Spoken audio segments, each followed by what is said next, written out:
Now it's on.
Dear happy and talented students and proud parents, excellencies, colleagues, ladies and gentlemen, a very warm welcome and good morning. Namaste, namaskaram. I welcome you and thank you all for joining this virtual meeting from different parts of the world at different time zones. We would like to start the 2020 orientation program of NIT Calicut in few seconds. And to begin with, I would like to request you all to join the silent prayer as part of our invocation. The silent prayer is for 30 seconds. Please stand up and pray your prayers.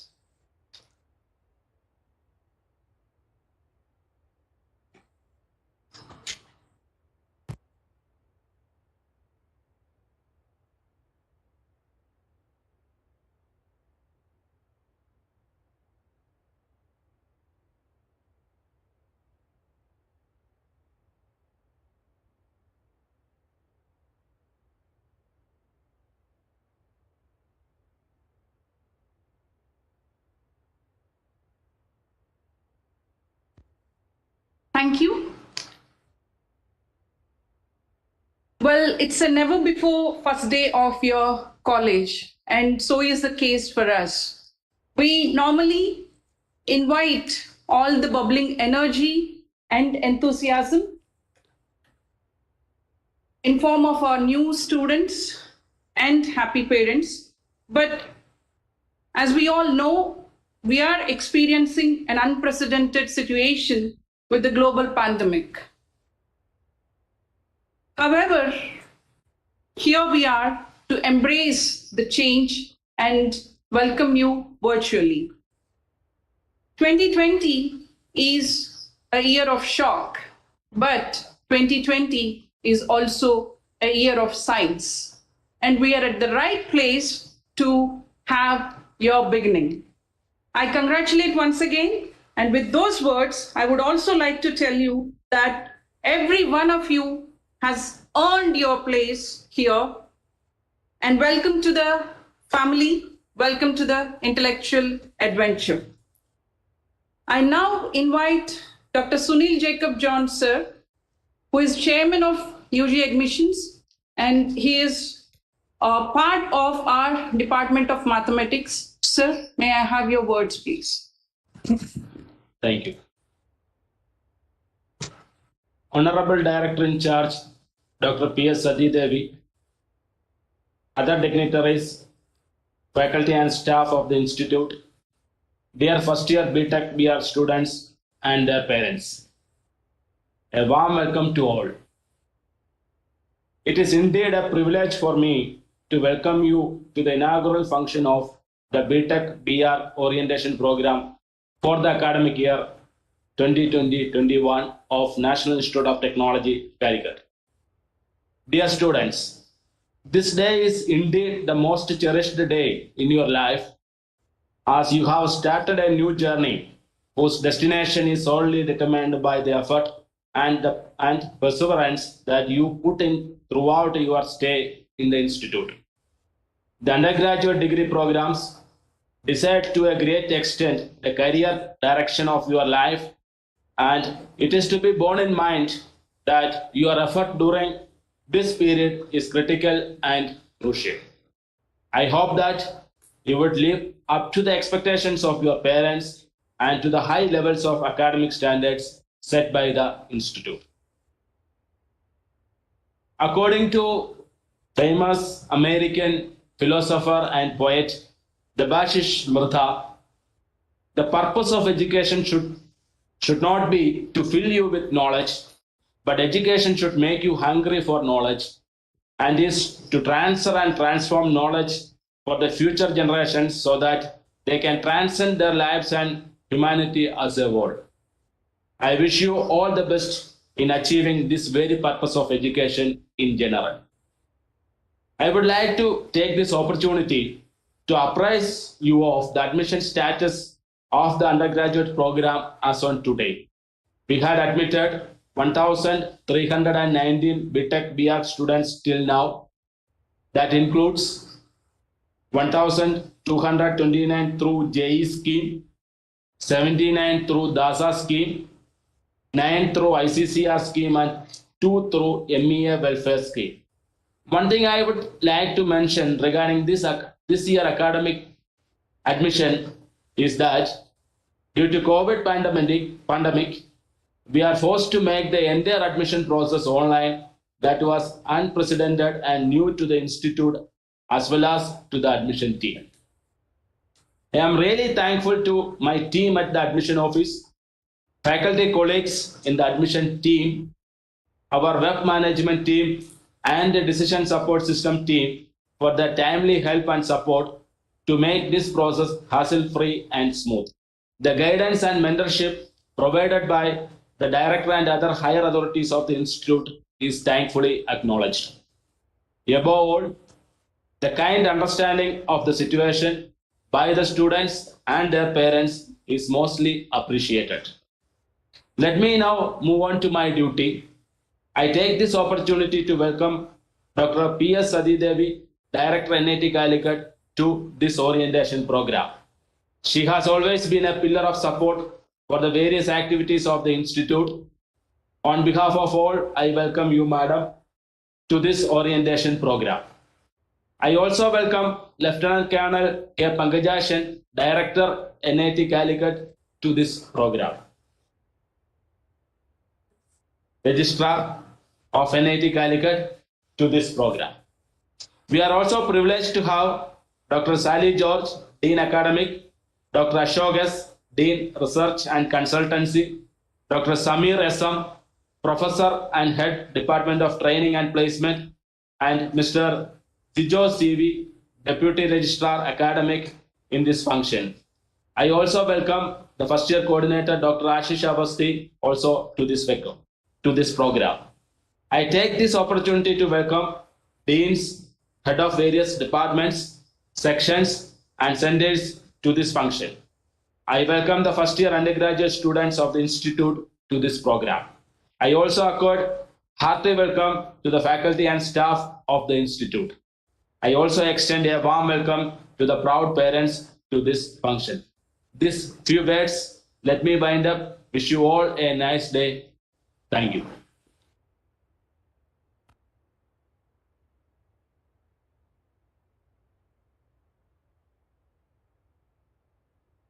Thank you, sir. May I now invite our Honorable Director, Dr. P.S. Sati Devi ma'am, who is also an alumnus of our very own institute and who is fondly known as Sati Miss or Sati Teacher. Thank you, ma'am. And I would like to now request you to address the hungry minds. Respected deans, registrar, my dear faculty colleagues, dear new entrants and their proud parents, a warm good morning to you all. At the outset, let me congratulate all first year undergraduate students for securing admission to NIT Calicut, one of the most prestigious institutions in our country. Years of hard work, dedication and planning, with the support and blessings of your parents and teachers, have brought you here. Today is an auspicious day for all of you as your professional education begins today. Let me take this opportunity to thank all the parents for choosing this institution as the place for the professional education of your ward. Being an alumna of this institution, I can proudly say that you have made the right choice. My dear students, yesterday night, all of you went to bed as ex-students of the schools from where you completed your +2. But tomorrow morning, you all will wake up as students of National Institute of Technology, Calicut. What a marvelous moment, no? I wish you had been here today in the campus physically instead of virtually. I wish you could meet each other face to face today. I wish you could meet us face to face, your faculty advisors and your teachers face to face today. I wish you could see this beautiful campus today. I wish you could see your classrooms, your hostel rooms and all. So my wish list goes like that. But unfortunately, we had to arrange a virtual orientation program followed by online classes due to this unprecedented situation. This is a difficult and tough time for all of us. Things are not normal. But as you know, nothing lasts forever. These trying times will also not last forever. I'm sure we will meet in person soon and we will have a real orientation program within the campus soon in our institute auditorium, where I attended my orientation program around 40 years ago. So I can very well imagine how excited you will be now. You are here on a brief journey for just 4 or 5 years. That might become the best and wonderful years in your entire life. Be proud to be an NITCN. So let us see why you should be so proud about being an NITCN. Slide share.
So be proud to be an NITCN because you are admitted to an institute of NIRF rank 23 by MHRD in 2020.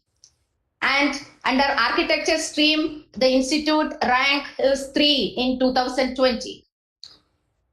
Moreover, as a recognition to the research and innovation activities in the year 2019-20 in the institute is ranked 8 by ARIA ranking scheme, Atal ranking of institutions on innovation achievements, again by MHRD.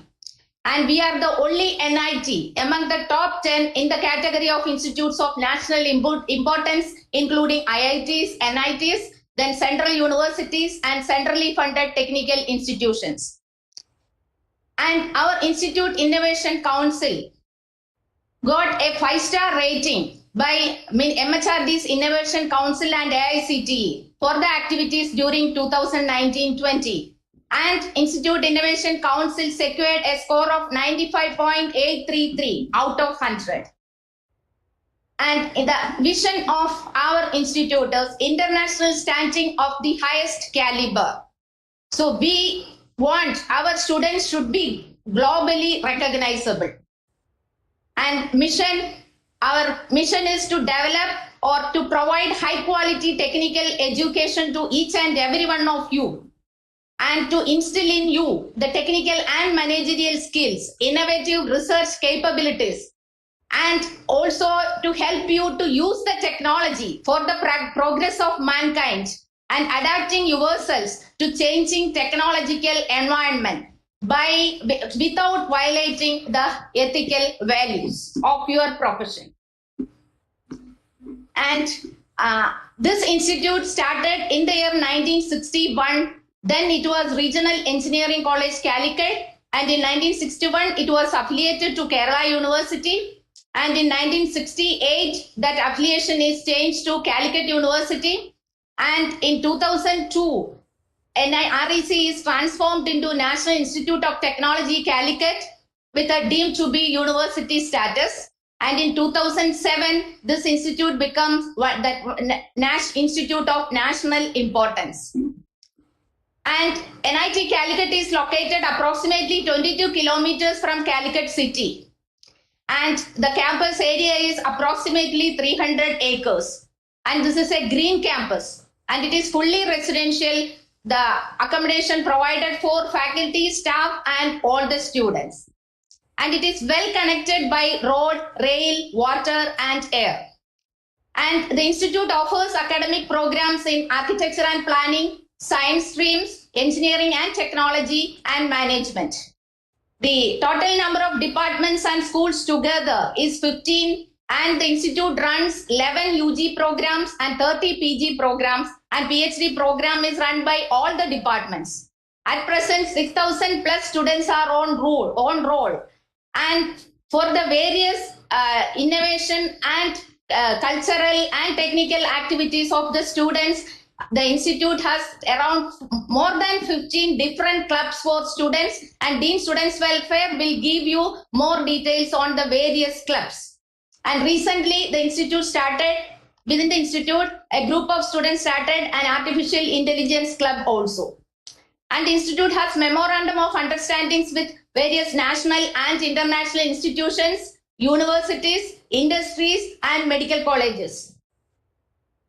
And coming to the infrastructure, the institute has 11 boys hostels and 5 girls hostels, and the major facilities available in the institute are a health center with a full-time RMO, then 4 substations with a diesel generator power, then campus is fully Wi-Fi powered, and we have an institute auditorium and open air theater, gymnasium, student amenity center, swimming pool, ZBSE affiliated school, which is completely run and managed by the faculty and staff of NIT Calicut. We have a daycare center, then institute guest house, cooperative store, bank, post office, telephone exchange, etc.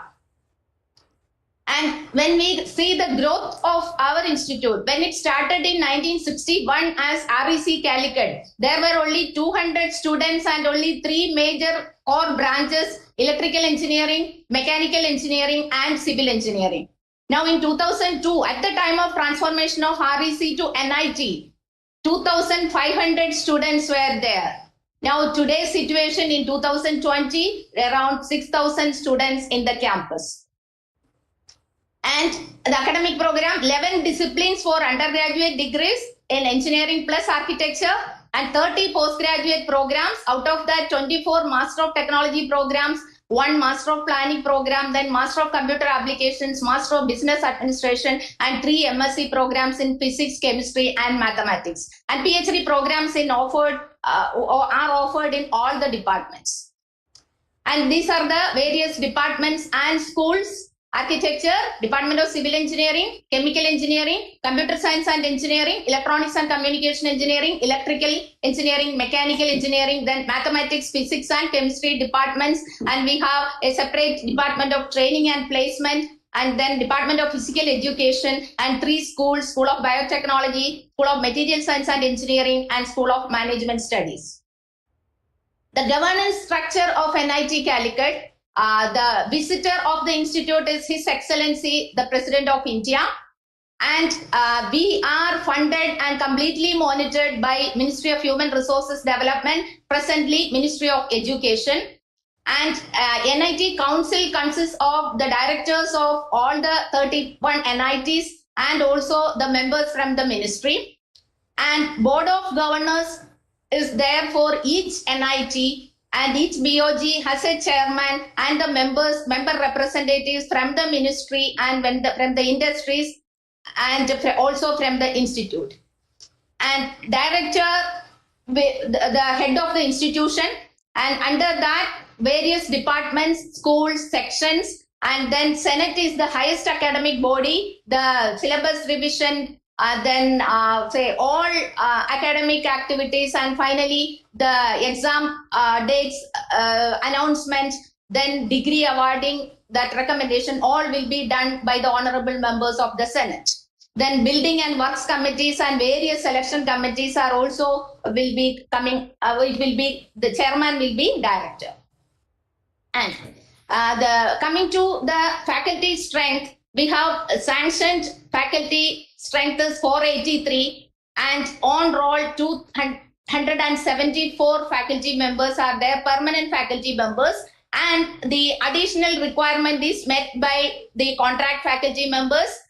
And the faculty members publications, when we consider in 2019 it was 3.22 per faculty, but now it is 4.12 per faculty. And we have a technology business incubator, and more details of technology business incubator will be dealt by Dean Research and Consultancy, because he is the head of technology business incubator also. Around 77 companies are graduated and presently 16 companies are there within this TBI. And the total sanctioned intake under UG is 5,644 and in PG it is 1,240. And presently PhD scholars on roll 590. And campus placement in 2020 for undergraduate students, it is 79.27%. And average salary is 11.59 and the highest salary 49.75 lakhs. And there are 5 students with greater than 30 lakhs per annum. And more details of training and placement, the training details, internship details, etc. will be dealt by Dr. Samir Resam, head of the Department of Training and Placement. And non-faculty sanctioned strength is 531 and on roll we have 118, and the additional requirement is met with the help of contract non-faculty members. And the institute has international collaboration with various universities in United States, Sweden, Singapore, Taiwan, then China, Ireland, etc. And our faculty are doing the combined research with these institutions, with the faculty in these institutions. And during this COVID-19 pandemic time, the institute has led a key role in developing the various units like artificial inspirator, and this was commercialized through Kerala Drugs and Pharmaceuticals Limited. And an aerosol box as per the requirement of Government Medical College Calicut, and this more number of this units were distributed to various hospitals. Then the 3D printed reusable PLA face sheets and N95 masks for use during this pandemic time. Then UV disinfection chamber where the files can be disinfected, and UV light-based automatic baggage sanitization unit for disinfecting the luggages. And one company, Iris Alternative Solutions, an incubator of our technology business incubator, developed a operated hand and face wash system named as Iris Lock.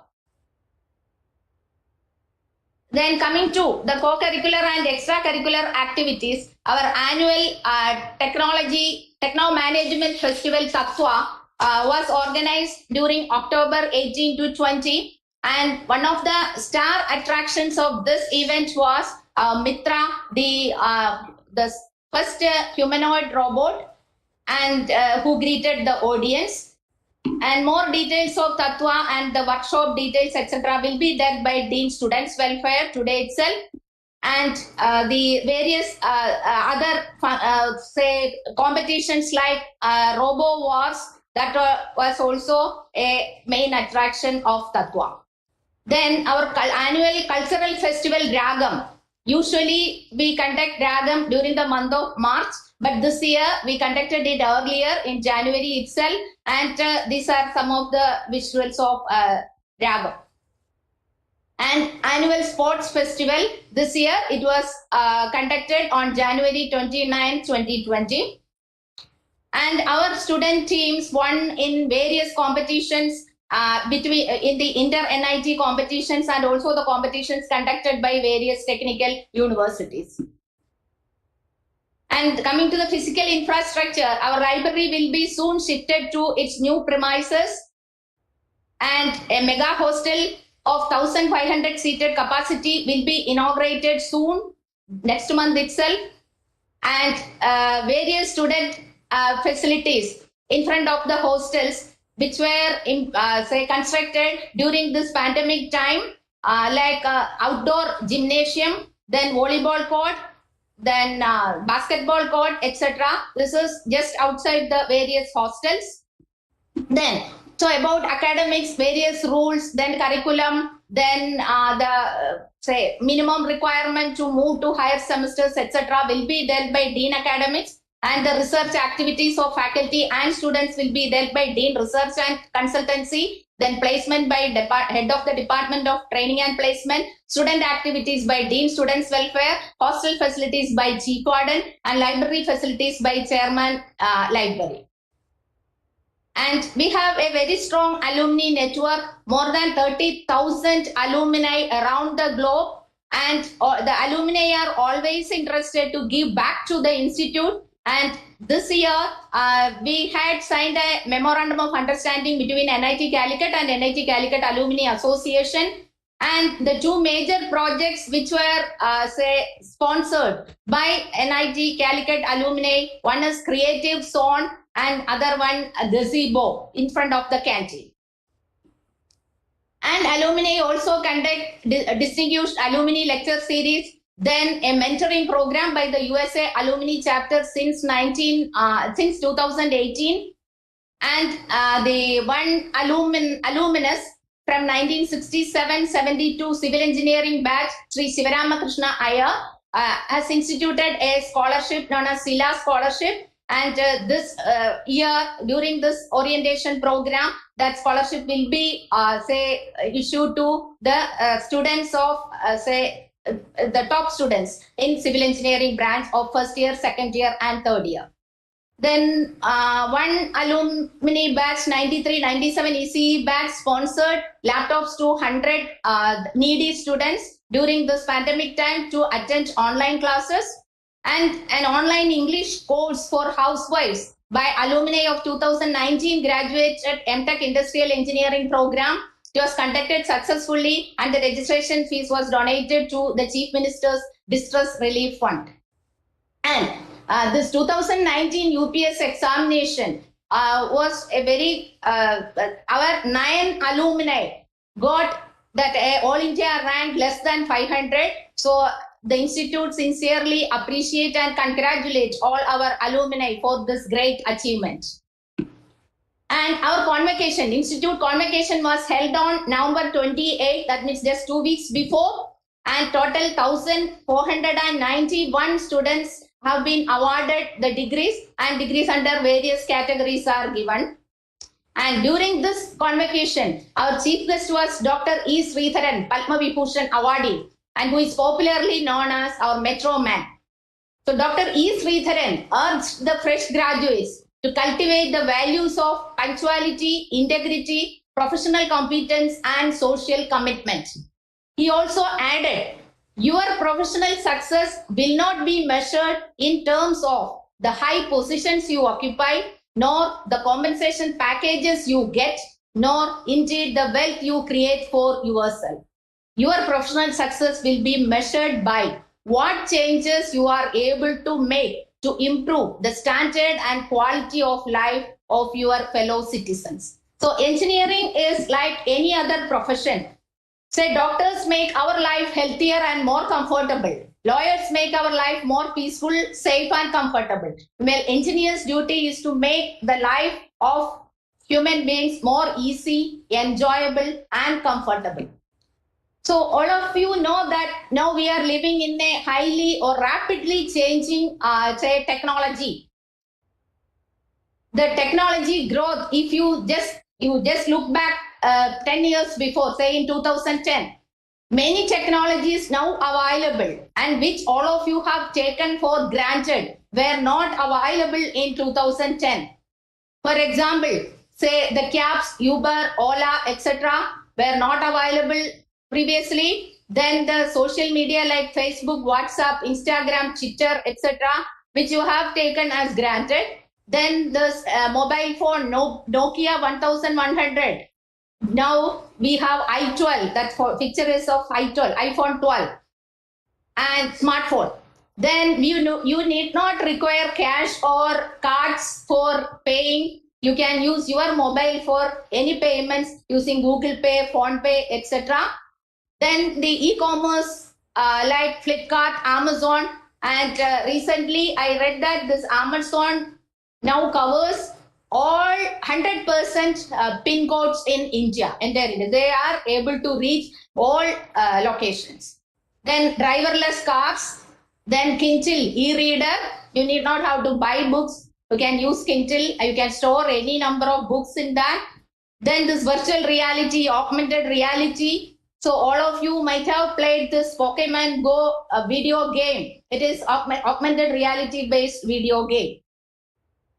Then Sophia, the humanoid robot.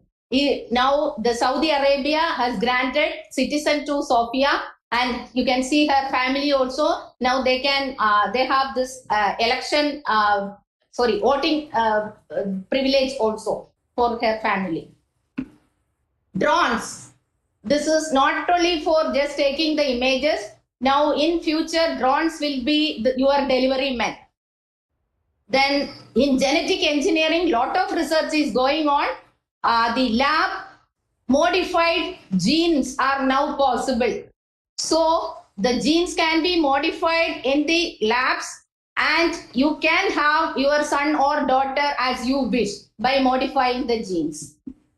So we don't know what will be or where this world is going. What will be the technology in 2030 after 10 years? In 2040 or in 2050. Most of you after passing out, you will be working for minimum 30 to 40 years. But we cannot teach you or we cannot impart knowledge for your career in 2040 or 2050 because it is highly changing. And many things will be, whatever you are learning now, most of the things may become obsolete. You may have to unlearn many things. So what we will do is we will instill in you the necessary skill sets to make you a good learner, to learn new things, to achieve your dreams in this rapidly changing world. That only we can do. So you should be a good learner. For that, sufficient training and molding will be given by the faculty and staff here so that you will be able to achieve your dreams in this rapidly changing world. But what we expect from you, we will give you a safe, accessible and a supporting environment in the campus. We will respect your needs. We will always remain fair. We will deliver high quality education and we will teach you professional ethics. And we expect from you to be professional and respectful. Respect your peers, your teachers and everybody around you. Please feel free to seek our advice or help and manage your time efficiently in the campus. Prioritize your activities and always give highest priority to your academics to become competent in this rapidly changing world. With these words, let me conclude. So wish you all good luck. Thank you. Thank you. Thank you very much, Madam Director. That's indeed a comprehensive presentation. Thank you. As Madam has mentioned, being a student in NITC is about growing, inspiring, and helping each other. Now, on that positive note, now may I invite our Honorable Registrar, Lieutenant Colonel Pankajakshan Sir, to deliver his welcome speech.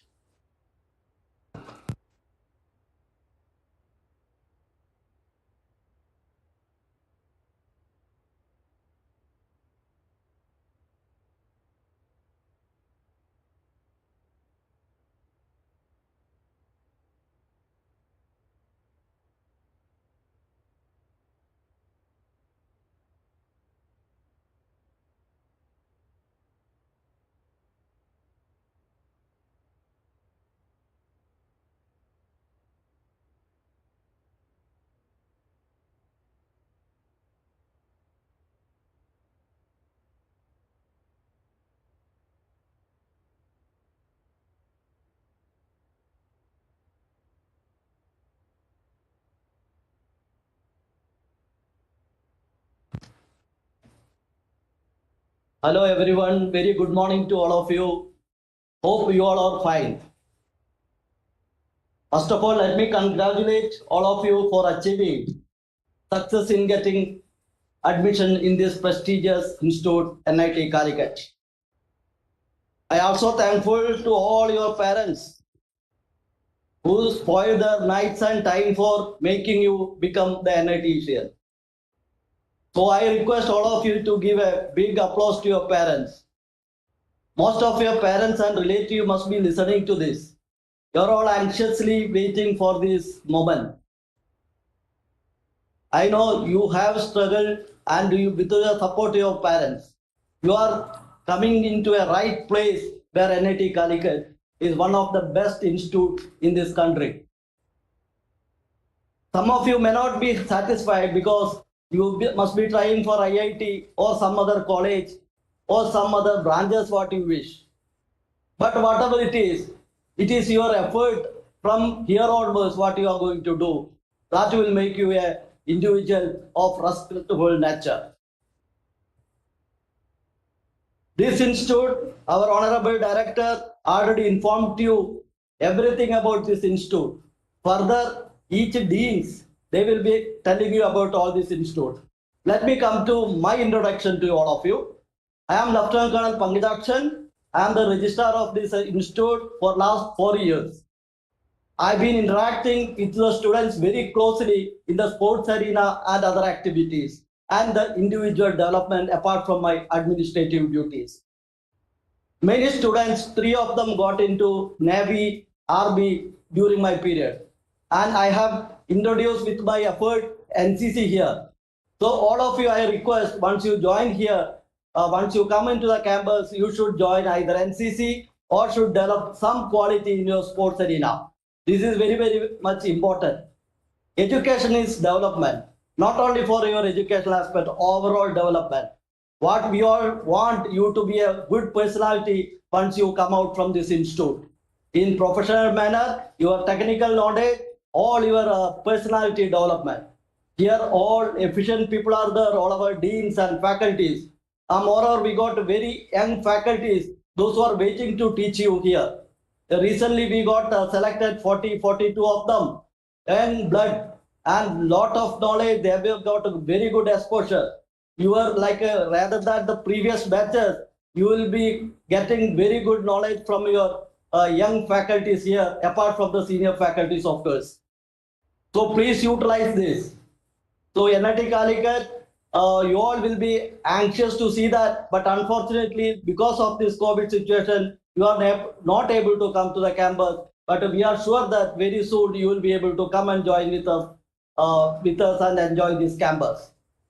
The campus is around 20 kilometers from the Calicut city and around 30 kilometers from the airport. It's a very good campus with a lot of greenery. And those who are from the North India, other thing, there's a beach here. You can enjoy that beach. Now you have to switch it over to that learning mode now. What the technical institute now, Ministry of Education is looking for, not your only the bookish knowledge. You have to develop research is things which is coming in our country now. For competing with the international standard, all of you should have the research thinking. So all our faculties, all the senior professors, everybody helping you to achieve your aim. The very moment you should have the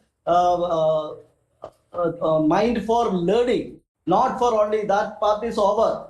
The objective exam for JE, you would have joined the institute, the Kerala, those who joined in Pala, other Chetana, Alan, everything is over now 2 years. You are stepping into the professional studies now. So according to we expect you have to develop your leadership quality, your personality, overall development. That the company, the campus placement, as our director already informed you, we have an excellent history of the campus placement. So people looking for the smart people, those who can handle the stress and strain.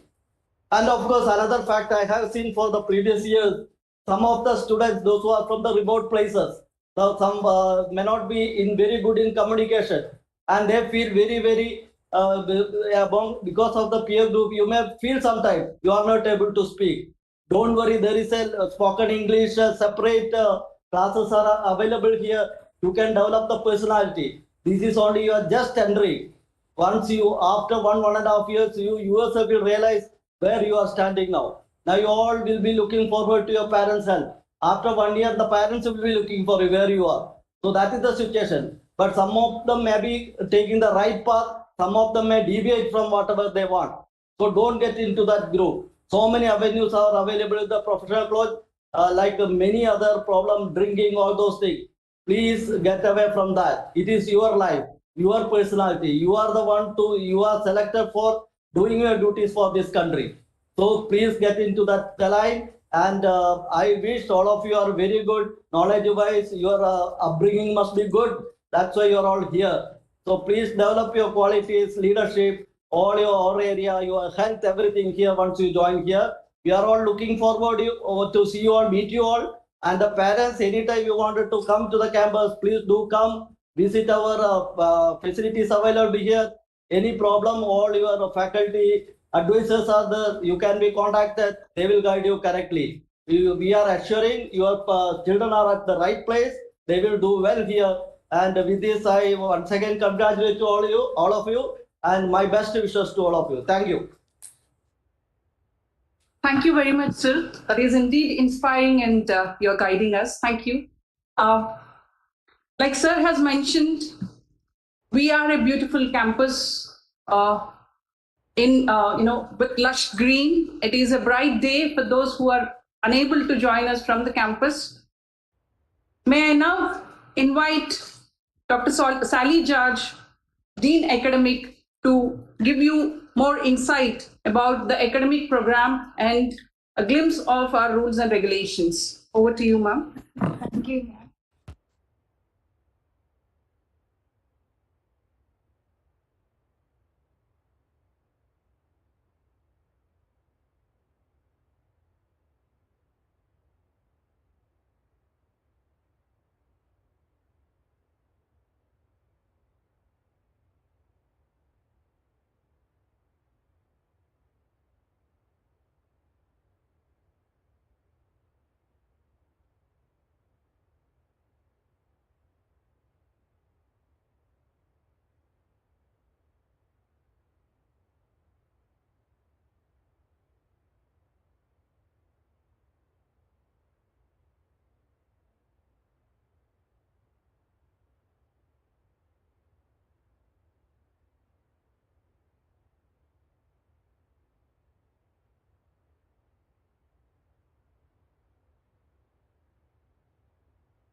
Honorable Director in Charge, Professor Sadi Devi, respected Registrar, Lieutenant Colonel Pangajashan, other dignitaries, and my dear young friends and respected parents, a very good morning to one and all.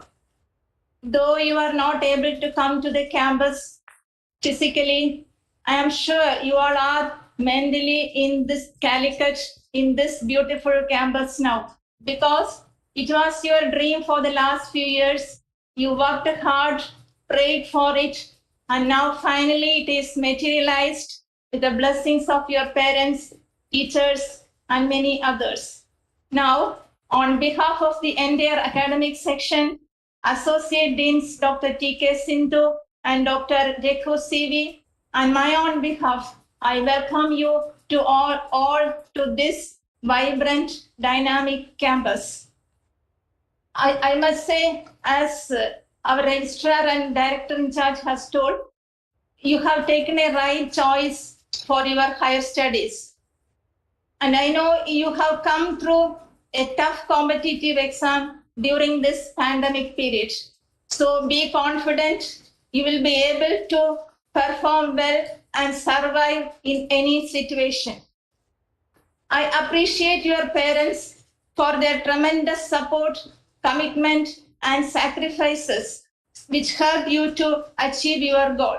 Be always grateful to them.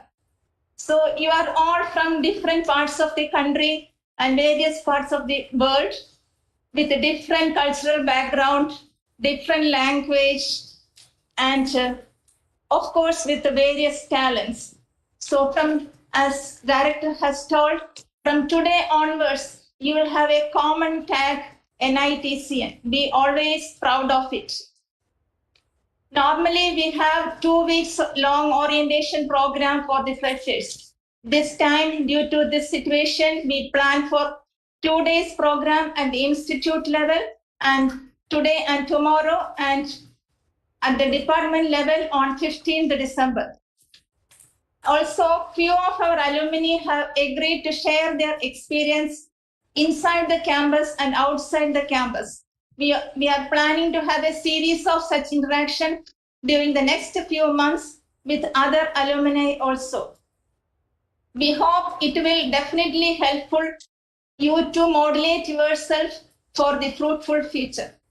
We will start the classes on online mode on 16th December.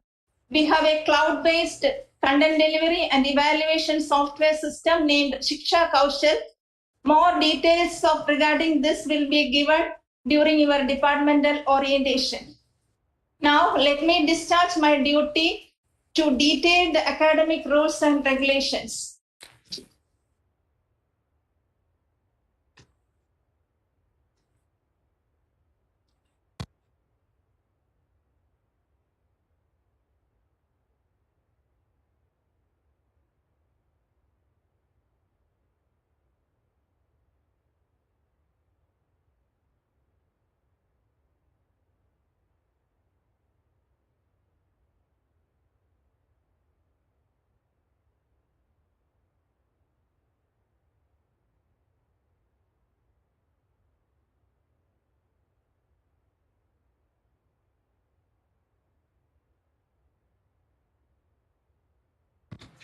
See, this is the main gate of our beautiful campus. This road leads to the main building. This road we fondly called Rashpath by all NITian. So as director has mentioned, this college has started in 1961 as Calicut Regional Engineering College. Now in 2002, it is Christian II National Institute of Technology, deemed to be university. And in 2007, under NIT Act, it was transformed to National Institute of National Importance. So we have 11 undergraduate programs in 13 departments, 10 BTech program and 1 BR program, and 30 postgraduate programs, 24 MTech program, 1 M-Plan program under Department of Architecture, and 3 MSc programs in physics, chemistry, and mathematics, and 1 MBA program in School of Management, and 1 Master of Computer Application program in the Department of Computer Science. And we have a research program in all these 13 departments. So the admission is through JEE Main and admission allocation authorities constituted by the Government of India.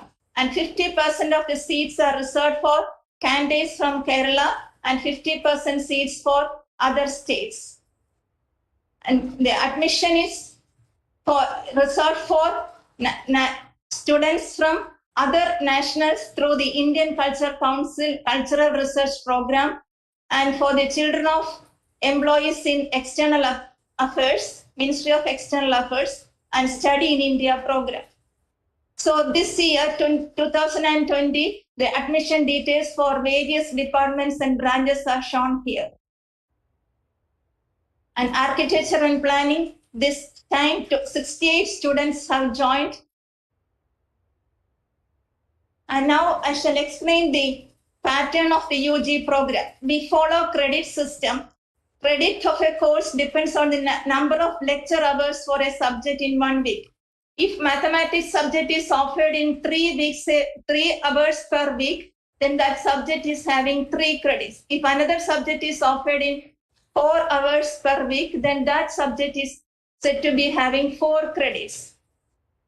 So 1 credit for each lecture hour per week per semester. And for laboratory class, for 2-hour laboratory class, we have 1 credit, and 3 hours laboratory class, we have 2 credits, and 2 or 3 credits for the drawing courses also.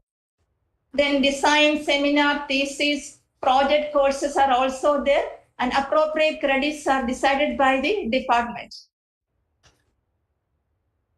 So, coming to the subjects or courses you learn, first we have general or common core courses common to all branches of study, that math, science, humanities, and basic engineering, that is common to all branches, and it is mainly completed in the first year itself, first 2 semesters itself.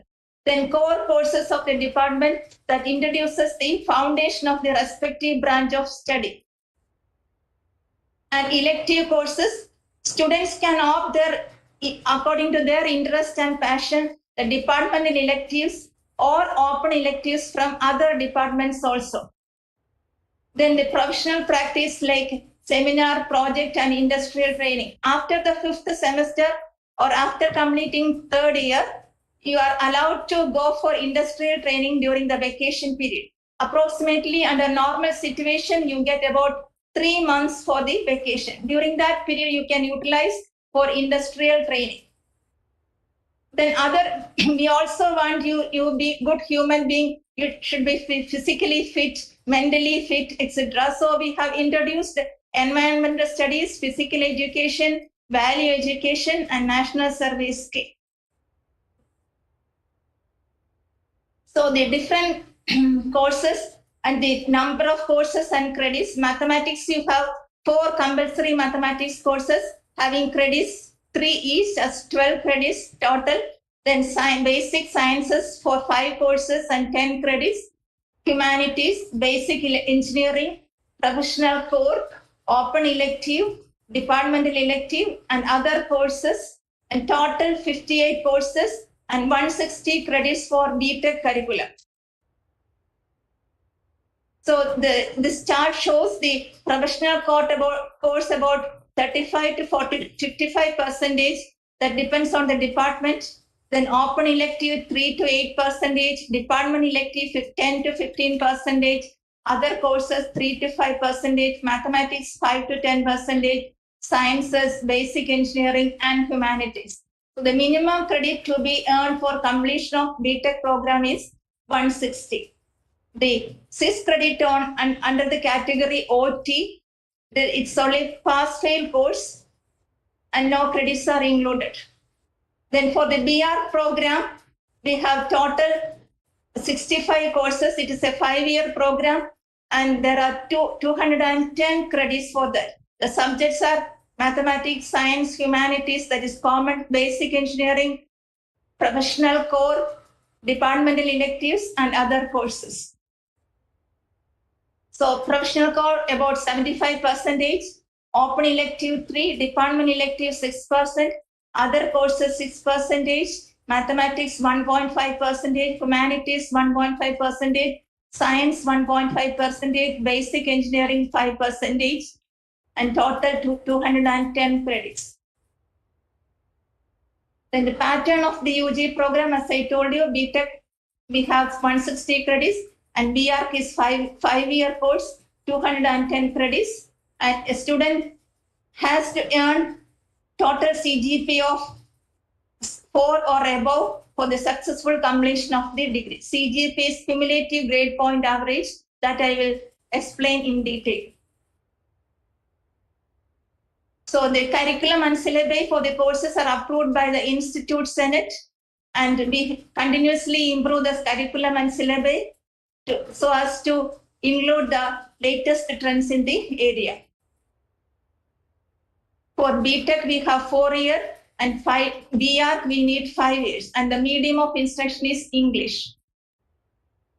So normally, usually we have the academic year as divided into 2 semesters. Monsoon semester, usually July to November, and winter semester from December to May. And the content delivery is done by lecture classes, lab classes, drawing classes, design, seminar, thesis, and project work. So, and classes and contact hours during conventional on-campus activities, a total contact hours per week is around 26, having on an average of 5 to 6 hours per day.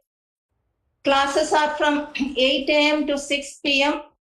and intervals we have 10 a.m. to 10:15, 12:15 to 1 p.m. And generally lecture classes are all in the forenoon session, and lab classes, drawing classes, tutorials, etc. are in the afternoon session. And we follow the slot system to ensure the flexibility for the students to credit their required courses. So classes and contact hours for 2020 admission. So now your admission is delayed by about 4 months. So we have made the plan that first year is having 3 sessions, and all theory courses except engineering graphics of first year will be offered in session 1 and session 2. And all laboratory courses and engineering graphics will be offered in section 3 when students physically present in the campus. And the session 1 is scheduled from 16th December to 15th March next year, and session 2 is scheduled from 15th March to 4th June, and session 3 is scheduled from 14th June to 27th August next year. So here for 2020 admission batch, total contact hours per week is 16 to 20, only an average of 3 to 4 hours per day. And classes are from 8 a.m. to 6 p.m. Intervals we have 10 a.m. to 10:15 and 12:15 to 1 p.m. And lecture classes are in the forenoon session. The slot system is followed for flexibility in crediting various. Now you have no elective courses. And the institute slot system for theory courses is given here. So we have slots A, B, C, D, E, F, G, and H. So it is defined like this. Monday 8 to 9 is defined as A slot, and Tuesday 8 to 9 is defined as B slot. Similarly, Wednesday 8 to 9 is C slot, Thursday first hour is D slot, and Friday first hour is E slot. And Monday second hour 9 to 10 is defined as F slot, Tuesday second hour is G slot, and like that. It is shown here. All the interval, duration, and the slots are defined like this. Now suppose a subject is 3 credit course and we need 3 hours for the subject in 1 week. And suppose A slot is allotted for the subject mathematics. Then that mathematics will be offered on Monday during 8 to 9, and then Wednesday during 9 to 10, and on Friday during 10:15 to 11:15. And if a 4 credit course is offered in A slot, then it will be offered on Monday first hour, Wednesday second hour, Friday third hour, and then this A plus slot Tuesday 1 to 2. Similarly, we allot each slot for all the subjects, and that subjects are offered in the concerned slots. Then slots for laboratory courses. All lab classes are offered in the afternoon period, and P slot is for Monday afternoon. Sometimes some labs are only for 2 hours. Then it will be offered in PA or PB again in the afternoon of Monday. Similarly, Q, R, S, T slots are provided in the afternoon session. So we have faculty advisor system for the students, and student guidance is achieved through faculty advisor system, and head of the department assigns a faculty advisor to each student. During your departmental orientation, you will be given the name and address and phone number and all other details of your faculty advisor. So this faculty advisor will have frequent interaction with the students. So he will monitor the progress of the student, throughout the program. Throughout the 4 years of your stay in the campus, he will be the caretaker for you. It is that you can share anything, any difficulties, anything you can share with your faculty advisor. He is closely associated with you. So all your official communications should be routed through or forwarded or recommended by your faculty advisor.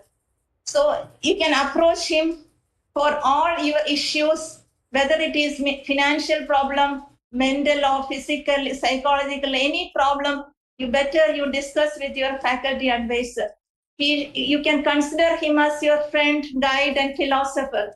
He will be, so since you are away from your home, you can consider him as your brother, sister, or anything as you like. And the parents can also contact the FA to get the knowledge about information regarding the progress and status of the student. So the list of faculty advisors and their contact details will be available from the department. So we have online registration and fee payment system, and it is done at the beginning of the semester by the student under the guidance of his or her faculty advisors. Then the faculty advisor will enroll his name in the decision support system, a software for the database management of the academic matters. So there's a class committee to coordinate the academic activities of a semester for one batch. A class committee is formed. So the class committee consists of all course faculty, all faculty advisors of the batch, and student representatives. So they have frequent meetings at least 3 times during a semester. Responsibilities of the class committees: finalize the evaluation, assessment, course plan submitted by the course faculty, review periodically the progress of the classes, attendance of the students, identify the students with poor performance in the tests and low attendance, and these students shall be motivated or given necessary advice and or warning, discuss the problems concerning the conduct of the classes, and finalization of the semester results. So there is a first year coordinator for the first year classes or for all semesters, all branches of study for the first year, and all matters related to first year classes and examinations are authorized to this first year coordinator. So this time we have Dr. Ashish Avasti from the Department of Mathematics as the first year coordinator. So you can approach him for all your issues, for all communications you can done to Professor Ashish Avasti. He's a very approachable person. Last time during the lockdown period, he has done fantastic work. He had in contact with each and every student, and he had done a wonderful work. So his contact details are given here, email address and mobile number. You can note down this.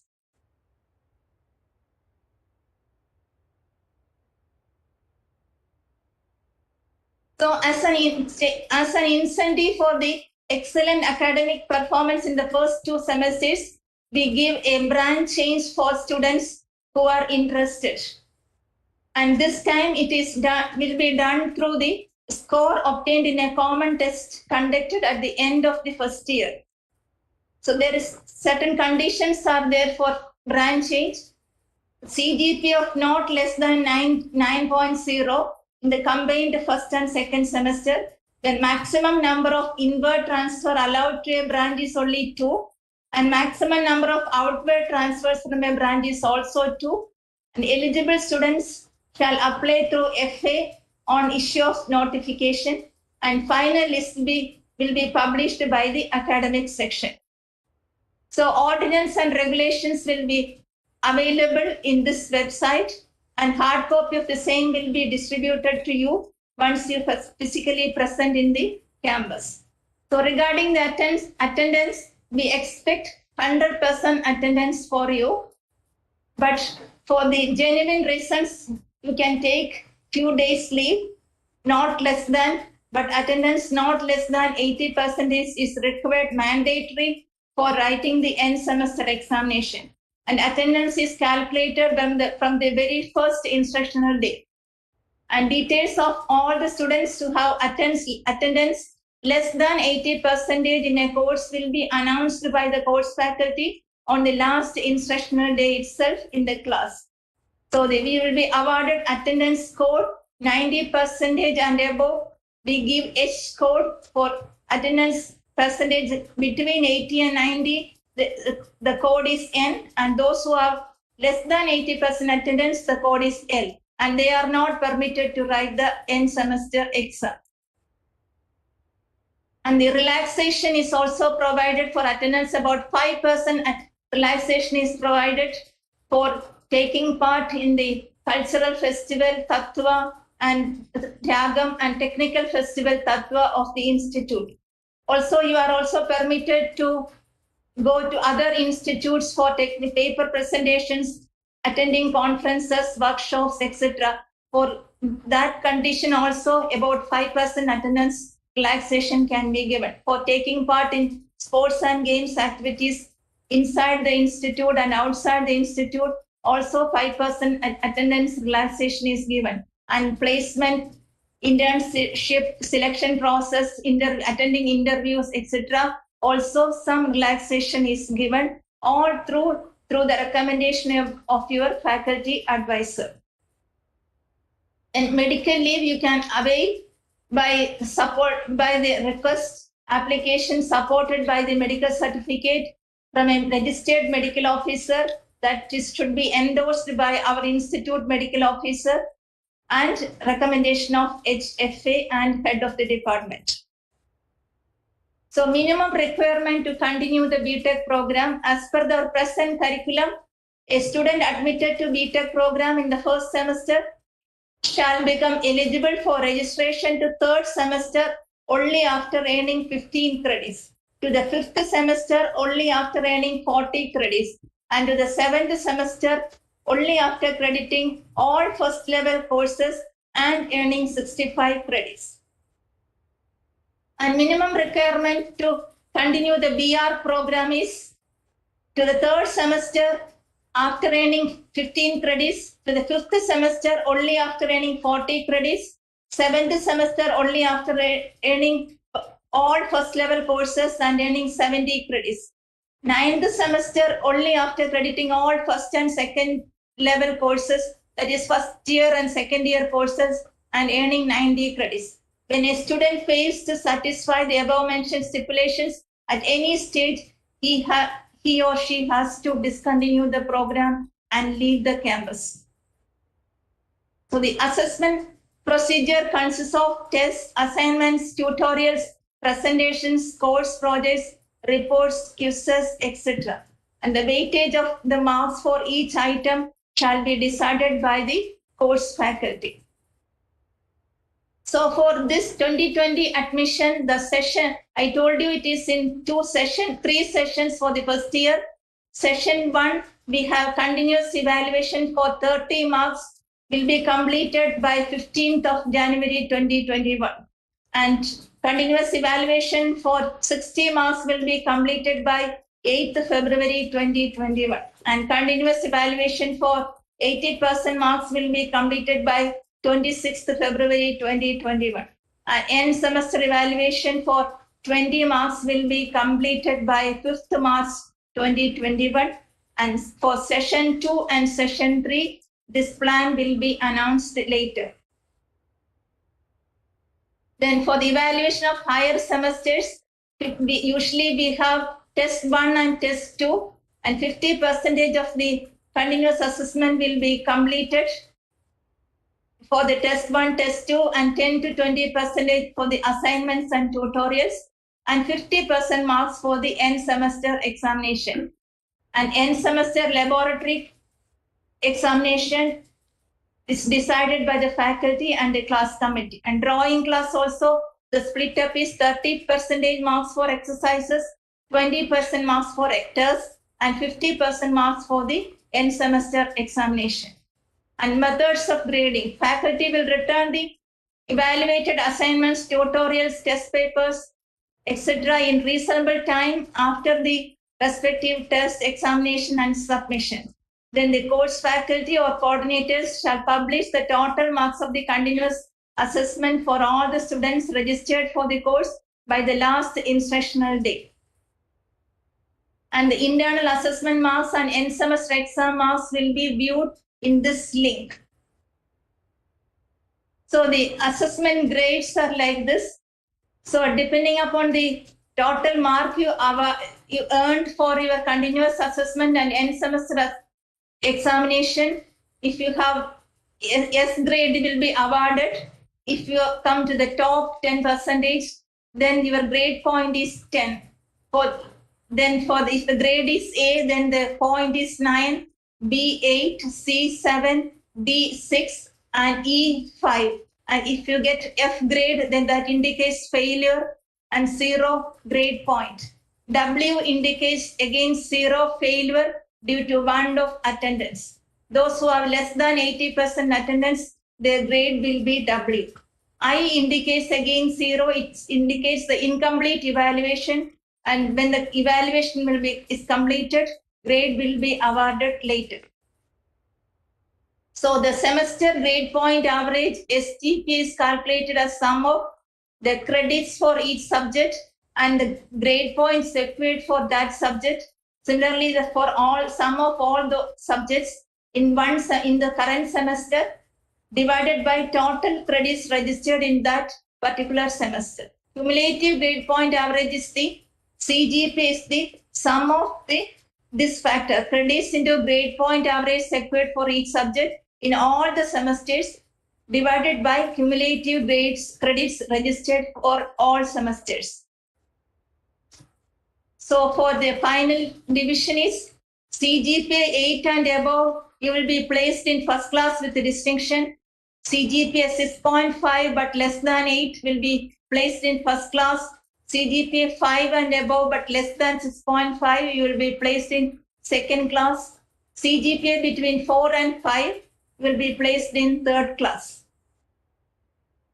So important events in session 1 of monsoon semester, the evaluation days I have already given. Then the pre-registration for the next winter semester is 23 of February 2021. The last class of session 1 is and publication of the continuous evaluation marks, publication of the attendance report, all will be done on 26th of February. And registration for winter semester is 12th March 21. And commencement of session 2 is 15th March 21. And publication of session 1 result is on 19th March 21. So according as the disciplinary matter is concerned, we have always tell no to ragging and exam malpractice. That you must remember always. Then a scholarship is instituted by a distinguished alumnus of CREC, studied here during 67 to 72 in BSc Engineering, named Silla Scholarship. And it is disbursed to the students with the highest score and second highest score based on his or her performance in the first, second, and third year of study in the academic year. And student with highest score will be awarded rupees 50,000 per year, and student with the second highest score will be awarded rupees 20,000. This year, the Silla Scholarship recipients are given. Here they will be awarded the scholarship during the orientation program. So after completing this BTech program, you can directly join PhD in any of the institute as under direct PhD scheme, or you can directly go to master's scheme, or directly you can join for job, or you can join for job for 2-3 years, then you can go for master's, then PhD. After masters, you can go job, then specialization and PhD and job. So various opportunities are there for after completing for your BTech program. So as Director Madam told, you have miles to go, and we hope this pandemic time, this difficult time will also go, and we will have a colorful campus, lively campus. We all hope for that, and we wish you all a bright, wonderful, peaceful, and fruitful future. Thank you. Wish you all the best.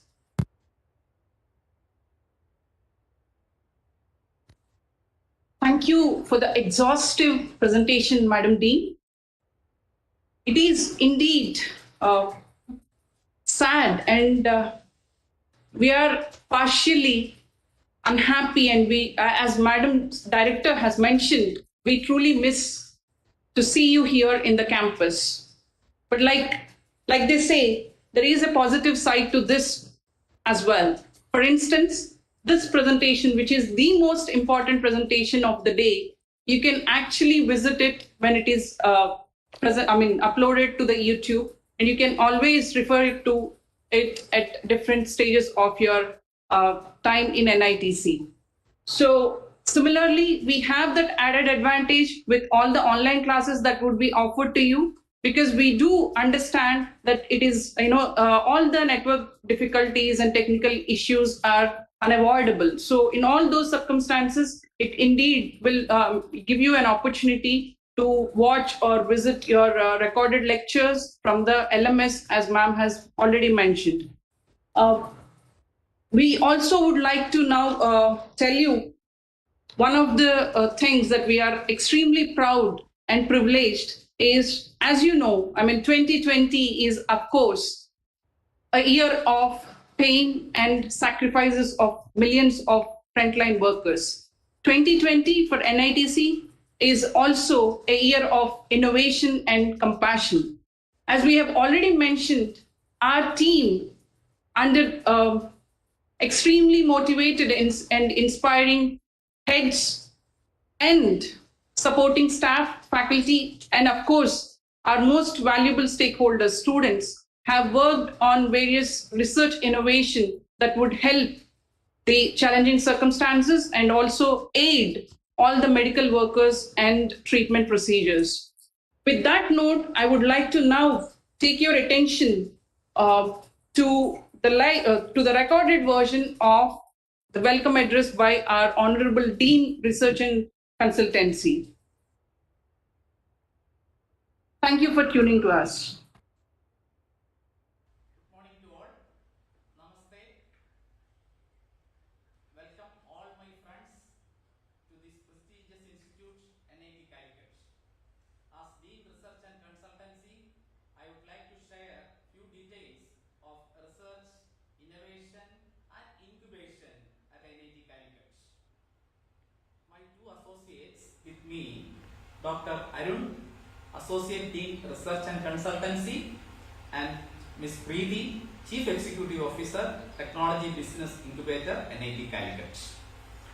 Now, as far as research is concerned, are actively involved in research projects sponsored by government agencies and industries. Say, for example, the Department of Biotechnology, Department of Science and Technology, Ministry of Power, Ministry of Electronics and Information Technology, Central Power Research Institute, CSIR, etc. are the few sponsored agencies. Now, you know the importance of research projects and research outcome. This research outcome, like publications and patents, are very important for NIRF ranking. About 30% weightage is given for research output in the NIRF ranking. And each research projects will have junior research fellow, senior research fellow and SSR, that is social service responsibility, where our students can work. And when students are working, whatever inventions and publications are there, the student's name will also appear in these publications and patents.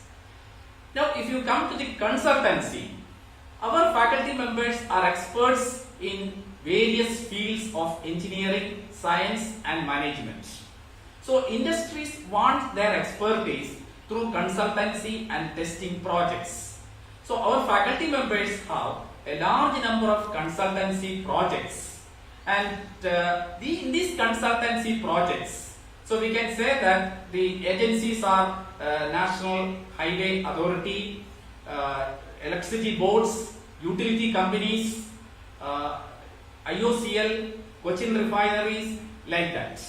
In these research projects, students can participate and get work experience. And you know that these consultancy projects are chargeable. So, when the students are working, they can get an appropriate share of remuneration also. We have innovation. Okay, so I know that there are about 1,000 students in front of me. And these 1,000 students join NIT Calicut. Out of this, few people are really interested in innovation and incubation. You might have heard about Make India, Startup India, hackathons launched recently.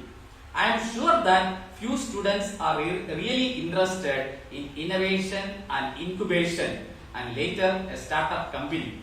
So I request Dr. Arun to talk about innovation and other facilities at NIT Calicut. My dear friends, I have the opportunity to share with you, as Dr. Ashok said, the various avenues that are available in the institute for promoting your innovative ideas. You know that currently innovation is the key word, and we are looking towards our student community to develop some innovative products, softwares, etc., which will be quite useful for the humankind. So Institute is taking several steps to support the innovative activities, innovative projects which are proposed by the students. The Institute is having a facility for providing funding for the student projects that are based on some innovative ideas focused at the development of products or software, and we will be offering a financial support of up to rupees 2 lakhs for successfully having the project developed. So the project name is the Student Innovative Project, and we have funded several student groups for developing the innovative ideas and projects. Further, as outcomes of these projects, the student groups may come up with papers which may be presented in reputed conferences, and in some cases, if the work is extremely good, the project can be communicated, that is, the major results from the project can be communicated to research journals. In certain cases, a good quality prototype can be developed which can be commercialized also. So the institute is also supporting the students for presenting the outcomes of the projects in terms of conference paper presentations. The institute funds the students or the student groups for presenting the papers in the reputed conferences. The institute is also having a patent cell. In certain cases, based on your innovative works, you may be capable to have a very good idea which can be patented. So through the institute patent cell, we will give all the technical assistance as well as financial assistance for filing of the patents. As you go further ahead in your BTech course to BTech BR course that you will be joining here, you will be having need to understand the scenario in industries and other research institutes. So we are also offering opportunity to you to go for internships at various industries as well as academic institutes. So I have mentioned that the institute is offering the project funding by means of the Student Innovative Project. In addition to that, funding is also provided by the Design Innovation Cell that is there to have fruitful collaboration with industries as well as academic institutes. We are also actively engaging in MOUs, that is Memorandum of Understanding between the institute and companies and academic institutes. So this will also benefit the students in several ways, as they will be exposed to real problems that the industry as well as the research institutes are facing. Further, we are happy to share that many of our in-house developed technologies have been successfully transferred to the industries. So I wish to say that if the students are engaging themselves with these type of projects, it will be quite beneficial for them. I would like to mention that in the recent past we were able to successfully transfer technologies to the industry, especially in the case of solid state transformer from the Department of Electrical Engineering. And I am also happy to share with you that over the years the number of patents filed by our faculty as well as the student investigators have increased to a great extent. So I wish to mention that students are major stakeholders in all these activities, and they should actively engage based on their areas of interest with the faculty members, and this can start right from the beginning. So they have to be resourceful enough to find out what is their area of interest so that they can continuously work based on their areas of interest in all these research related activities. To give you further details about the student innovation promotion, especially about the Institute Innovation Cell as well as the Technology Business Incubator, I request Ms. Preeti, Chief Executive Officer of Technology Business Incubator, to take over. Hello friends, I am here to talk to you about some of the innovation promotion activities that is happening in our institute, especially for the students.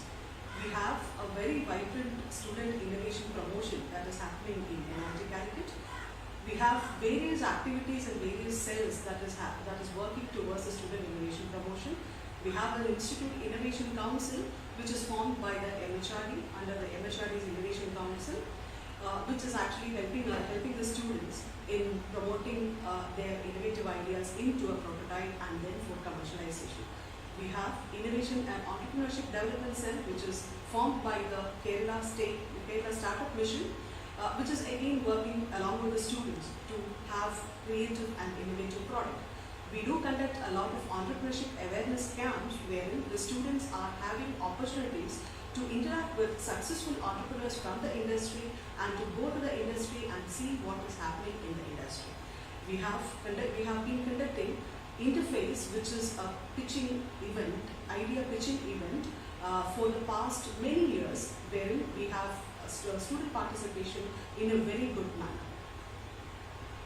We have the Institute Innovation Council, about which I would like to talk to you a little bit in detail. This is formed with the aim of fostering entrepreneurship initiatives among the students, and which is established under the MHRD's Innovation Council. Now, the major focus of IIC is basically to have a vibrant ecosystem for innovation among the students.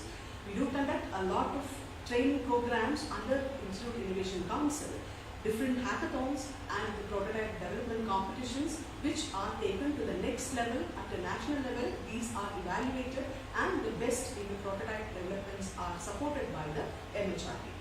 Now, and this establishing the different functional ecosystem for sourcing the idea also is an activity of the MHRD's Innovation Council. Now, the student innovation promotion through IIC have gained a lot of momentum in the past 2 years, and we have got a 5-star rating for our Institute Innovation Council which is the ranking was given by MHRD, and we are just one among the 15 institutions who got this 5-star rating in South India. We have regular mentoring process with the help of people from industry for the students for their fostering their ideas into a commercially viable product. And we do have prototype development competitions. You can see in the picture one of our second year student from architecture who has gone till the national level and got a funding of around 3 lakhs for this prototype development from NHI.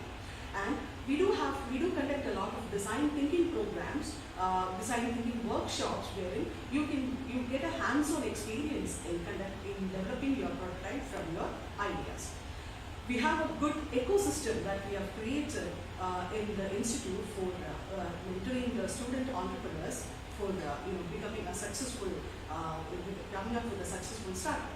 We have, as part of this, a mentoring program wherein we have NITC faculty, then we have NITC alumni and people from industry who are contributing to the mentoring process of students. We have other services like, in case if you require a legal service or accounting service for setting up your company, setting up your startup, when you find that your idea is successful, you get the assistance for that also. And the most important thing is you can get your ideas funded if it is a very good idea after going through a proper selection process. We have grants exclusively for this, and we have in the past we have 3 or 4 of our students who got the funding under different schemes which is operated through the incubation center from our own students have got funded in these schemes. Now we have the infrastructure facilities also. If you want to conduct, if you need a discussion to be conducted about your team building or your idea, promotion, whatever. And for all these things, you can have the training rooms and classrooms and meeting rooms, etc., which is ready for you to utilize for developing your innovative startup. Now you can see here some of our student winners of different grants and competitions. One of our innovation by Mr. Jagdish Panda was selected for exhibition of innovations in Rashtrapati Bhavan, and we have one team from our students which won the Pan NIT Conclave in Innovation Contest, and then we have 3 or 4 of our students who have won the Prayas grant from our own Incubation Center, and we have the IIC prototype winner, Mr. Vishnu Goswami also. And you can see the presentations which is happening in the picture, wherein we have the innovations were presented in the Tattva in the face competition. Now we have a very good, very actively working incubation center in the institute, which you can utilize after your innovation is proven to be a commercially viable one, which actually this incubation center is helping you to develop your product and commercialize that. So far, we had 77 companies incubated in the incubation center, of which around 15 plus were formed by our own students and alumni. In fact, first company of our incubation center was formed by the students of NIT itself, and now that company has grown to a big one with around 150 employees, and they are occupying around 8,500 square feet in the cyber park of Kolkata. And we have right now around 20 companies working here, and the major focus of incubation of companies is basically in the fields of IT-enabled services, electronics, and now we have moved slowly into the biomedical, biotech and agriculture, etc.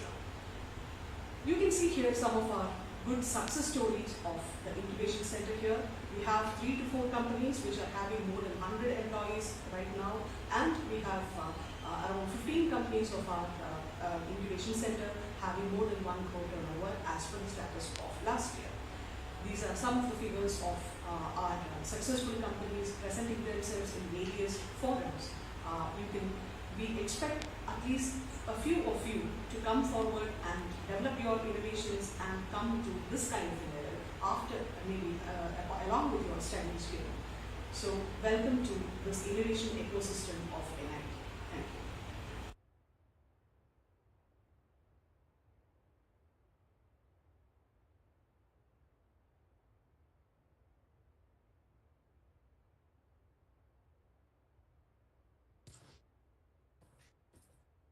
Thank you very much, team research and consultancy.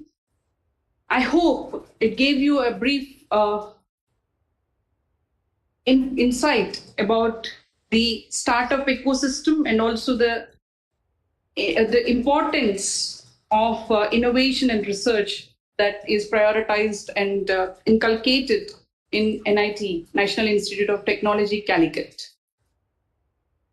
May I now invite Mr. Jejo CV, the Deputy Registrar Academic, who is in charge of all the academic administration and who has been relentlessly working over the past 9 months ever since the pandemic has started. It's been extremely challenging for everyone, but it's been further more challenging for the team of academics. May I now congratulate and also invite Sir to present a brief introduction and insights on the scholarships and certificates. Sir, over to you.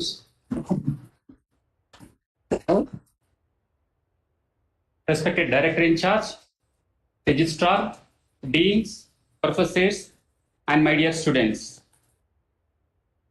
First of all, I would like to congratulate all of you and your parents for getting admitted to the NIT Calicut. For the next 10 minutes, I will be taking you through the academic section and the various activities handled by the section for the students for the next 4 to 5 years.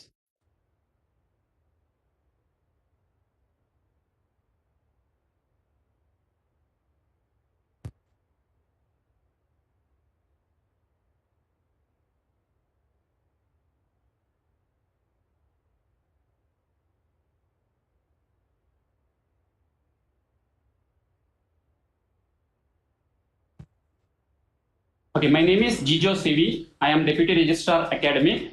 Many of the students have already got in touch with me for various certificates. My email ID and phone number are displayed on the screen. You can get in touch with me for any of your academic documents requirement.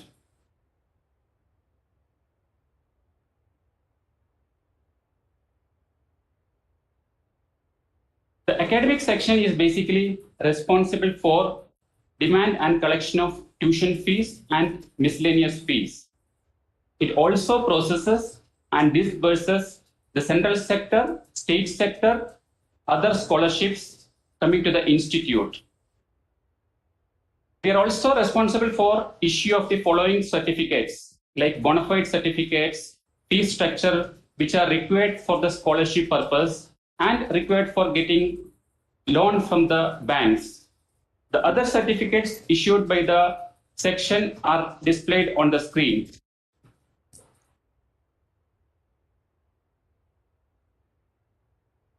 Now coming to the fee structure, you have two major elements of fees. The first is a tuition fee. It is decided by the NIT Council, which is common across all the 31 NITs. And the second element is the miscellaneous fee. It is determined by the Board of Governors of each NITs. This has a one-time fee which you would have already paid at the time of admission. Then you have a semester fees applicable when you register for each semester.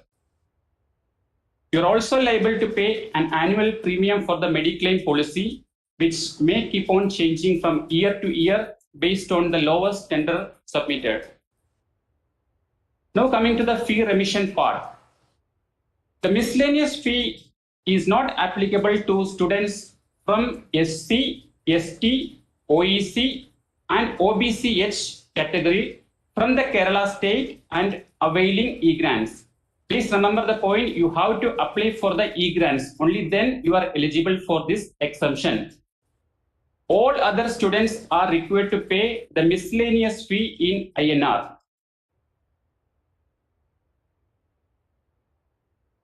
Now the second element of fee, that is the tuition fee. I will take you through the fee remission part. SC, ST and PH, that is physically handicapped students, they shall get complete fee waiver. That means no fee has to be paid by students falling into this category, provided they have to submit a valid proof for their category certificate. Now we come to the income-based exemption. Those students with family income less than 1 lakh per annum, they shall get full remission of the fees. That is, they don't have to pay any tuition fee to the institute, provided they submit a valid income certificate issued by the state revenue authorities not below the rank of Tahsildar. Please note a point that if your income certificate is issued by a village officer, we will not accept it. You have to get it from Tahsildar or above the rank. For the students with family income between 1 lakh to 5 lakh, they shall get a remission of 2/3 of the fee. So they will have to pay only 1/3 of the fee, which work out to be rupees 41,667 per annum. They also have to submit a valid income certificate issued by the state revenue authorities not below the rank of Tahsildar. Students with family income more than 5 lakhs per annum, they shall pay the full tuition fees, which is rupees 1,25,000 per annum. Now we'll come to the tuition fees applicable for the foreign students. Students admitted under DASA scheme, they will have to pay $8,000 per annum. This amount can be paid in INR equivalent also. Students admitted under DASA CAWG scheme has to pay the full fees as applicable to income above 5 lakhs, which is rupees 1,25,000 per annum or USD equivalent. Foreign national students admitted from SAARC countries, they have to bear $4,000 per annum, and from non-SAARC countries, they have to pay $8,000 per annum. Please note that whenever you make a US dollar payment, all the bank charges has to be borne by the student. Now we'll come to the registration cycle. Every academic year has 2 registration cycles, that is for the monsoon semester and the next for the winter semester. The registration to every semester is online. A notice will be published in the institute website, and you are required to pay the applicable fee in the SBI Collect for the INR payment and to EEFC account for USD payment. The EEFC account is transferring only for the USD payment. The account details will be mentioned on the registration notice. The students are required to upload fee paid details, category, and valid income certificate on the registration portal for every fee remission. So if you are taking fee exemption based on income category, you will have to submit your income certificate. After completion of academic verification of registration, the ID of the student will be renewed. Please note that ID renewal is very important because the Mediclaim insurance is taken for those students whose ID is renewed for the ensuing semester.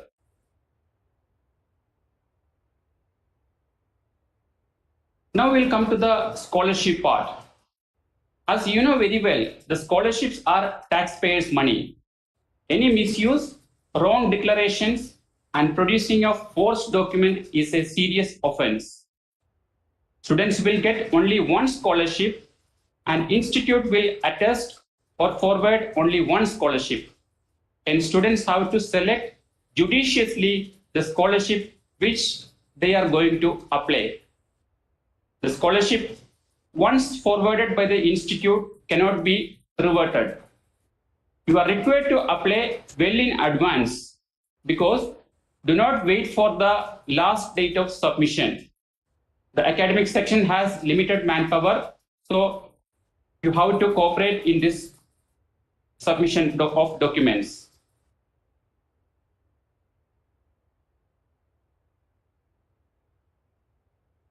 Most of the scholarships are coming into the National Scholarship Portal of Government of India.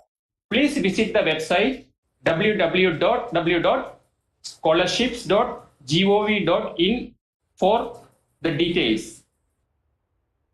This is an end-to-end online portal for application processing, approval, disbursement, and monitoring of various scholarships. Students have to find out the eligible scholarship and how to upload all the documents mentioned therein. Now there are different levels of verification. Primarily, the student have to fill in their details and upload all the documents on the National Scholarship Portal. Next, it comes to the institute verification. Wherever we found something is not matching, we will put into defect. You will have to refill once again. Once we verify, the application is forwarded to the concerned ministry wherein it gets approved. You will be getting intimation at all the stages.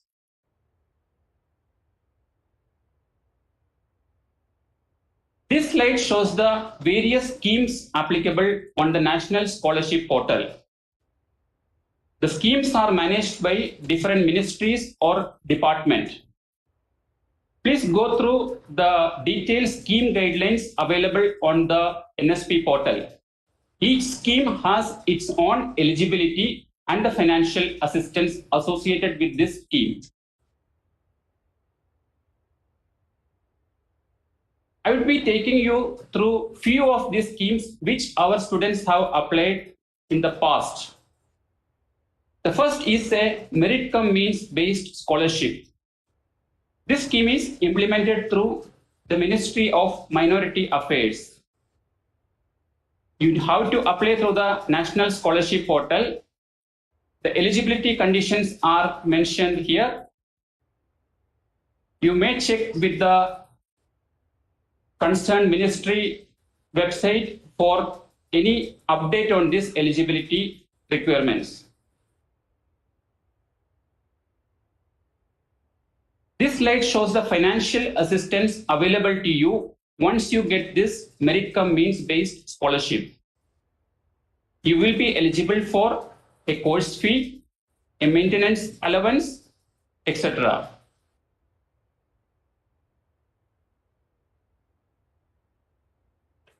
Next is a scholarship scheme eligible for the ST students studying in this institute. This is implemented through the Ministry of Tribal Affairs. You have to apply through the National Scholarship Portal. The eligibility conditions are elaborated here. You may refer the scheme guidelines in detail to check the eligibility.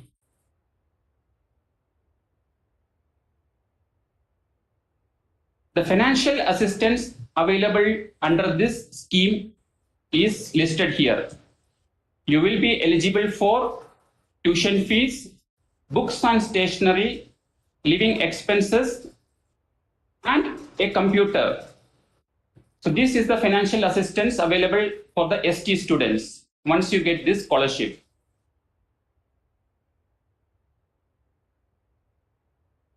The next is a central sector scholarship for students from SC category. This scheme is implemented through the Ministry of Social Justice and Empowerment. You have to apply through the National Scholarship Portal. Please go through the scheme guidelines for the detailed eligibility and the financial assistance available.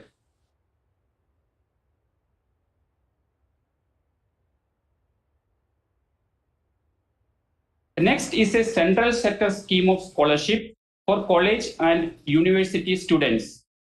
This scheme is implemented through the Department of Higher Education. You have to apply again through the National Scholarship Portal. The eligibility and the financial assistance are available on the screen. Please go through the scheme guidelines in detail.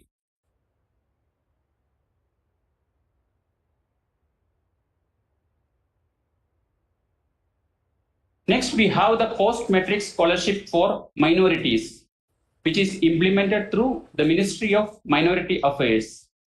You have to apply through the National Scholarship Portal. You will be eligible for a financial assistance in admission, tuition fee, and maintenance allowance.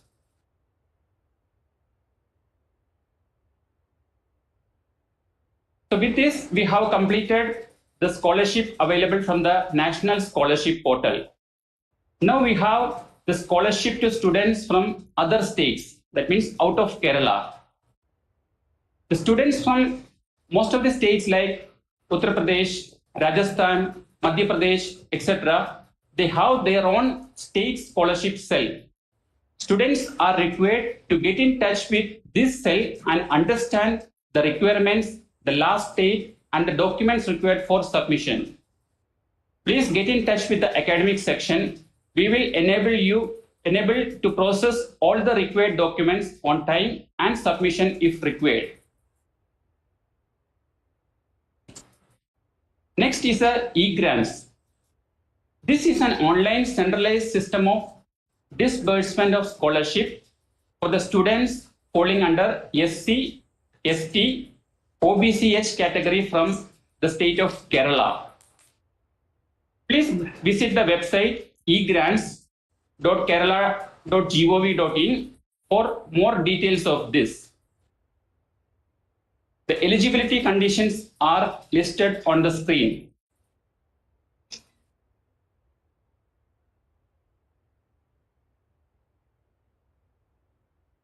You can also submit your applications online through the Akshaya e-centers.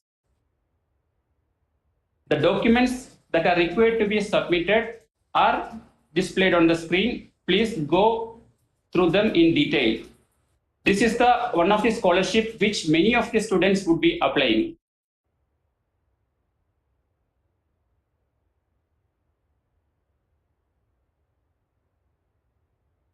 So we have covered the state and central sector scholarship and scholarships specific to the Kerala state. We also have certain scholarships by various foundations and by corporates. Corporates like ONGC, Samsung, they are also offering scholarship to meritorious students. Institute will make nomination to such scholarship purely on the merit and academic performance.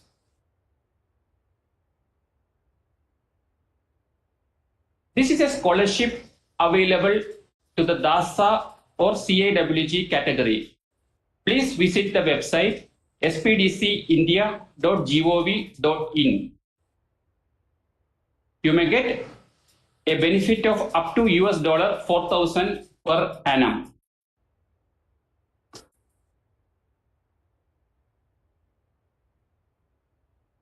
The academic section will also prepare all the documents that are required for processing educational loan from the bank.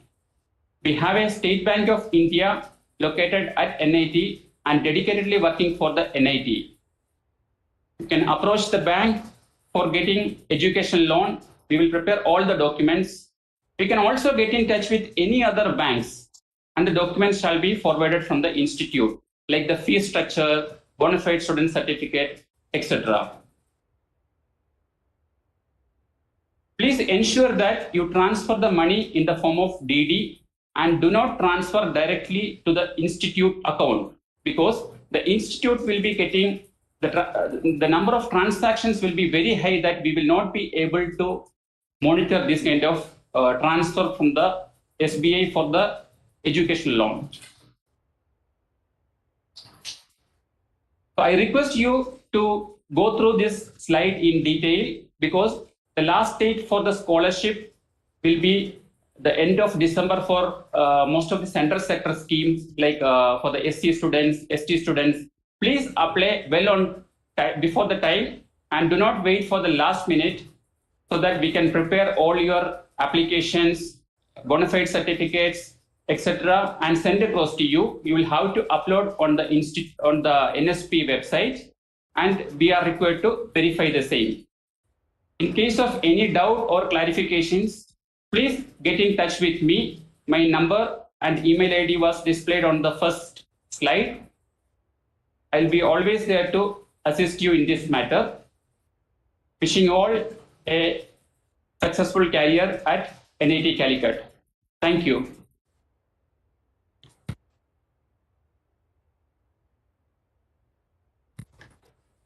Thank you very much, sir. Indeed, it is comprehensive. And I once again emphasize the need to process all your documents well in advance, because please remember that it is one scholarship for you, but it is around 6,000 students and at least 3,000 scholarships for the academic section to handle with.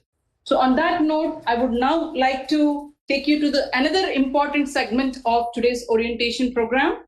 We all, of course, are aware that you have aspirations for knowledge, but you're also equally aspiring to be placed in reputed corporates or companies. So I would like to now take you to the recorded presentation of Dr. Samir SM, head of our training and placement. He would be giving you more insights about the placement and our performance in the past, and also the expectations from the students. Over to you.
Hello, welcome to the Training and Placement Department Orientation for your batch.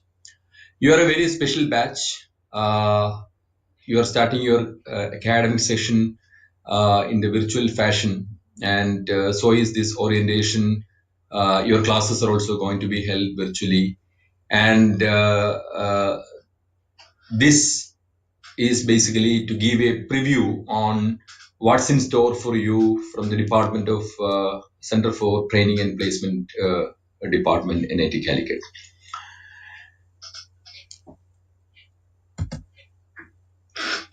So the Center for Training and Placement Department is here to help you. You're all great student achievers now. You all have excelled all your studies in the last 12 years or more, and then got very good ranks and now reached a professional institution like NIT Calicut. And from now, you'll be molded every day to become a skilled young professional.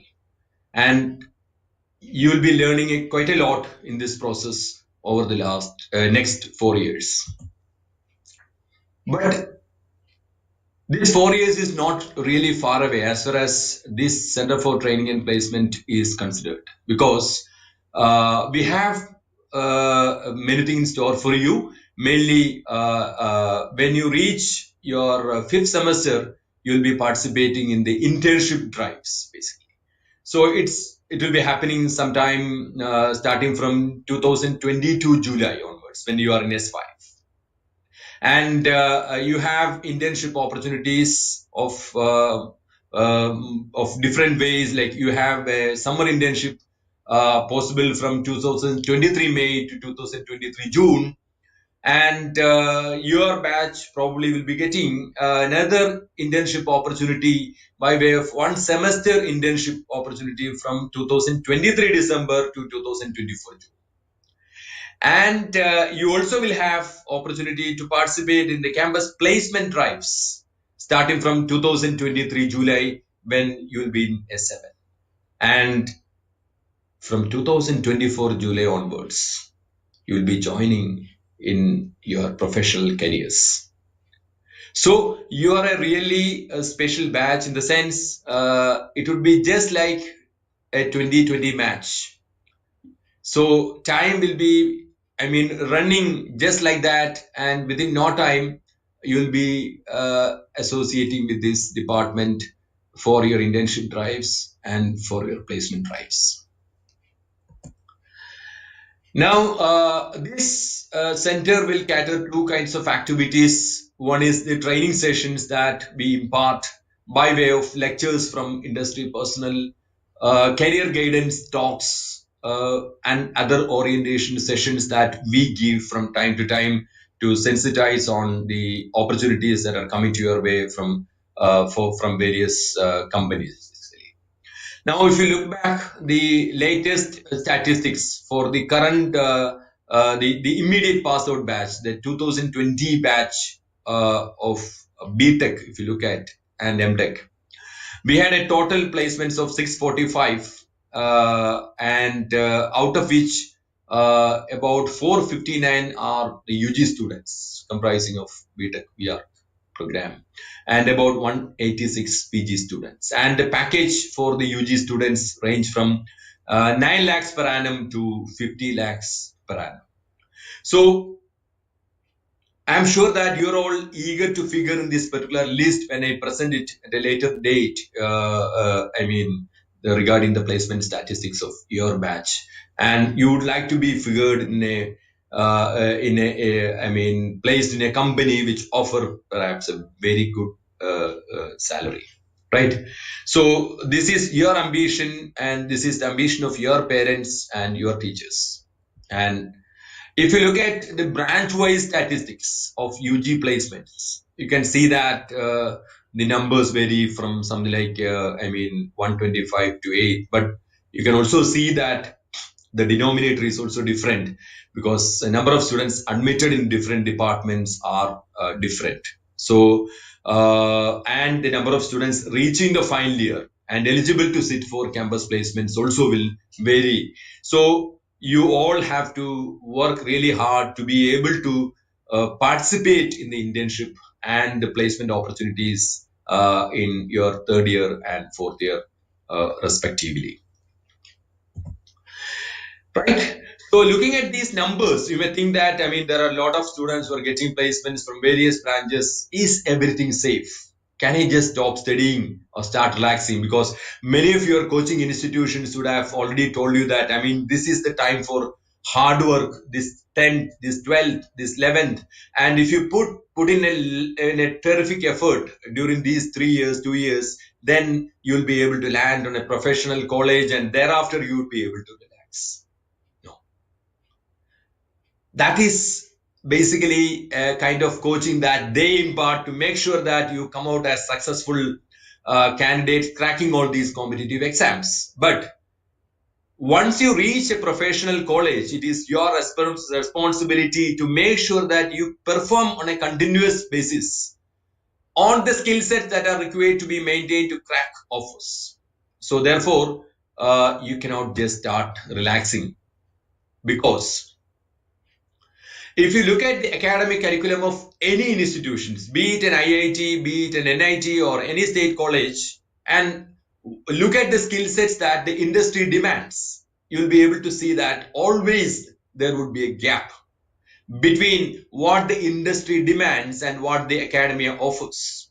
So therefore, we need to bridge the gap. But who will bridge this gap? So there are various entities, various clubs, various activities, various talks, lectures. Fundamentally, it is your responsibility to bridge this gap. So now the question is, how do you understand what you need to pick up to bridge this gap? So the first step of the solution is basically to understand the problem, understand the situation, because you will soon realize that the industry has moved on to a greater levels of automation. And we must also adapt to the changes happening in the industry. Otherwise, we may not be able to capitalize the opportunities that are coming from these industries. So therefore, if you look at the major changes that are happening in the industry framework, if you just Google search the word Industry 4.0, you will be able to see a hell lot of material on various topics, various technique and topics and subjects under this framework of Industry 4.0. To name some of these, you can see cyber security as a very important requirement in most of the area industries, including core industries for mechanical, chemical, civil, etc. Cloud computing, all mobile technologies, machine-to-machine communications, 3D printing is coming up in a very big way. All robotics, big data analytics, IoT, RFID, cognitive computing. These are just a few technologies that are emerging in this framework of Industry 4.0.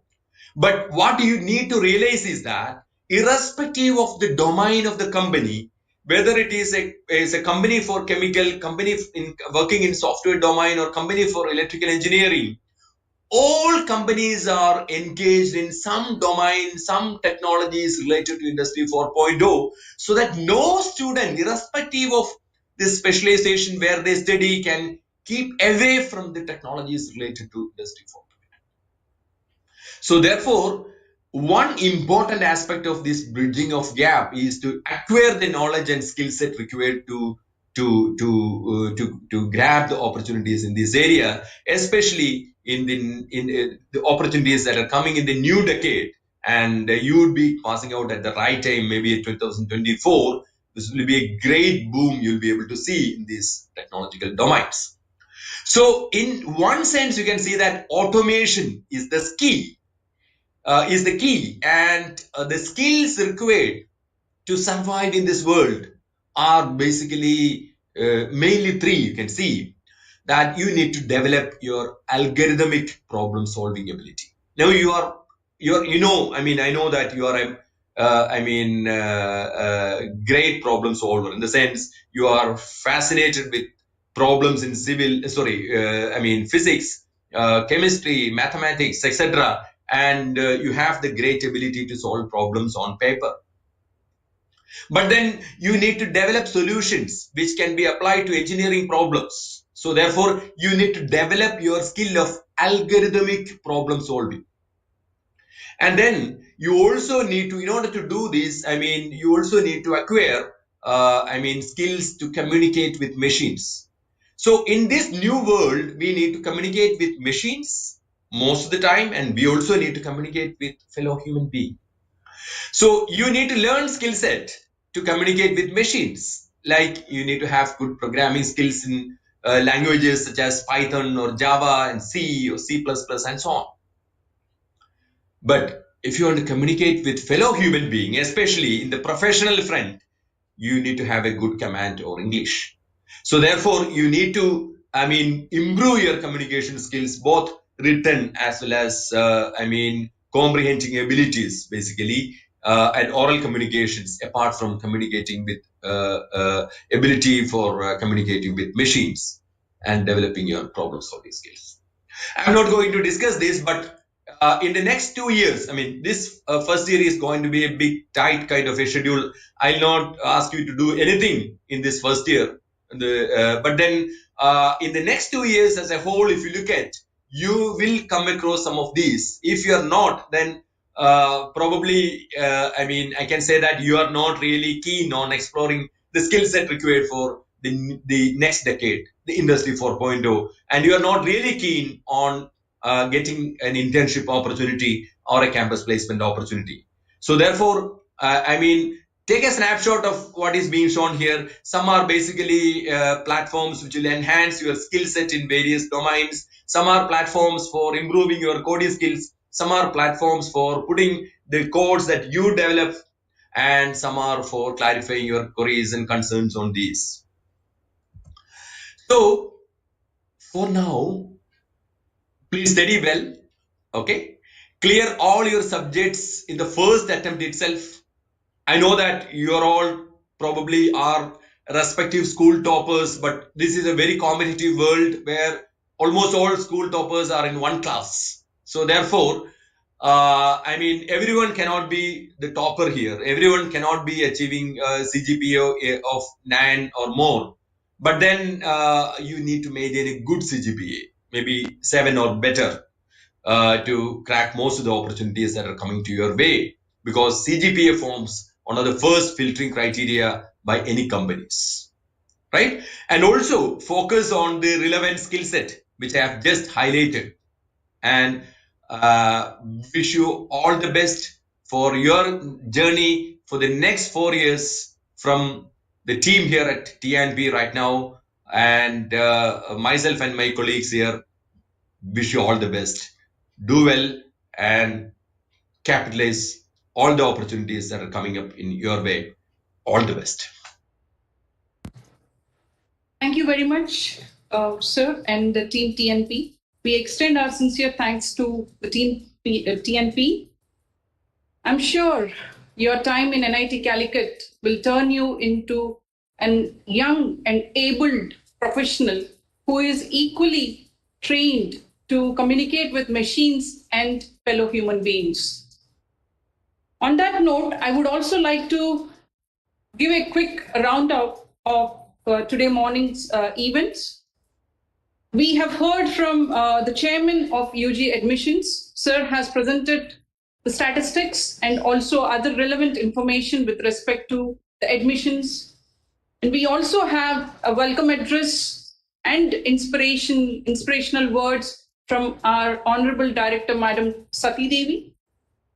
After her, we have also heard insightful speech of Registrar Lieutenant Colonel Pankaj Akshan, sir. And then we had the most important presentation of the day delivered by Professor Sally George, the Dean Academic. And we have also heard from the alumnus of NIT Calicut and also gold medalist throughout his career, Dean RNC Professor Ashok sir and his team. We've also heard the important information with respect to your scholarships, fee payment, and other finance related and academic administration from Jiro sir. And we've just heard from the team TNP headed by Professor Samir sir. He is also a global icon with key roles. He is honoring for instance, in terms of IEEE and other things. With that, I would also like to tell you that the campus NIT Calicut is missing you. To tell you in few words, it is a campus, of course, is green, and on a bright sunny day, it gives you the courage and strength to chase your dreams. And ideally, if you were here in the monsoon time, it welcomes you with all the warmth of your grandmother's, age-old recipe. It gives you all that warmth. And on a winter day, it gives you the misty feeling that soothes you and again brings the resilience if at all you're feeling gloomy or dull. That's the campus for you, and we're extremely looking forward to have you in the campus. About the community, as mentioned by all the previous speakers, we are diverse with approximately 14 to 17 languages being spoken within the campus. We have staff, teaching and non-teaching community who are from different parts of the country and also some parts of the globe. We have good global exposure with international relations with various SAARC and other developed nations.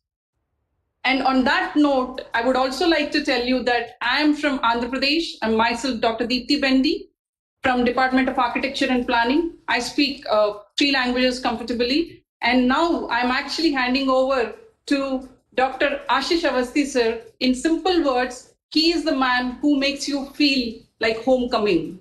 He is always approachable. He listens to you. And if, in many incidents, it's the other person who talks for 15 minutes and then sir patiently listens and address all the inquiries and supports you in and out throughout your journey here. I really feel sad that you cannot meet him in person, but when you meet him, you definitely will be agreeing with me. Sir, over to you. Thank you. Thank you, Dr. Deep, for his nice words.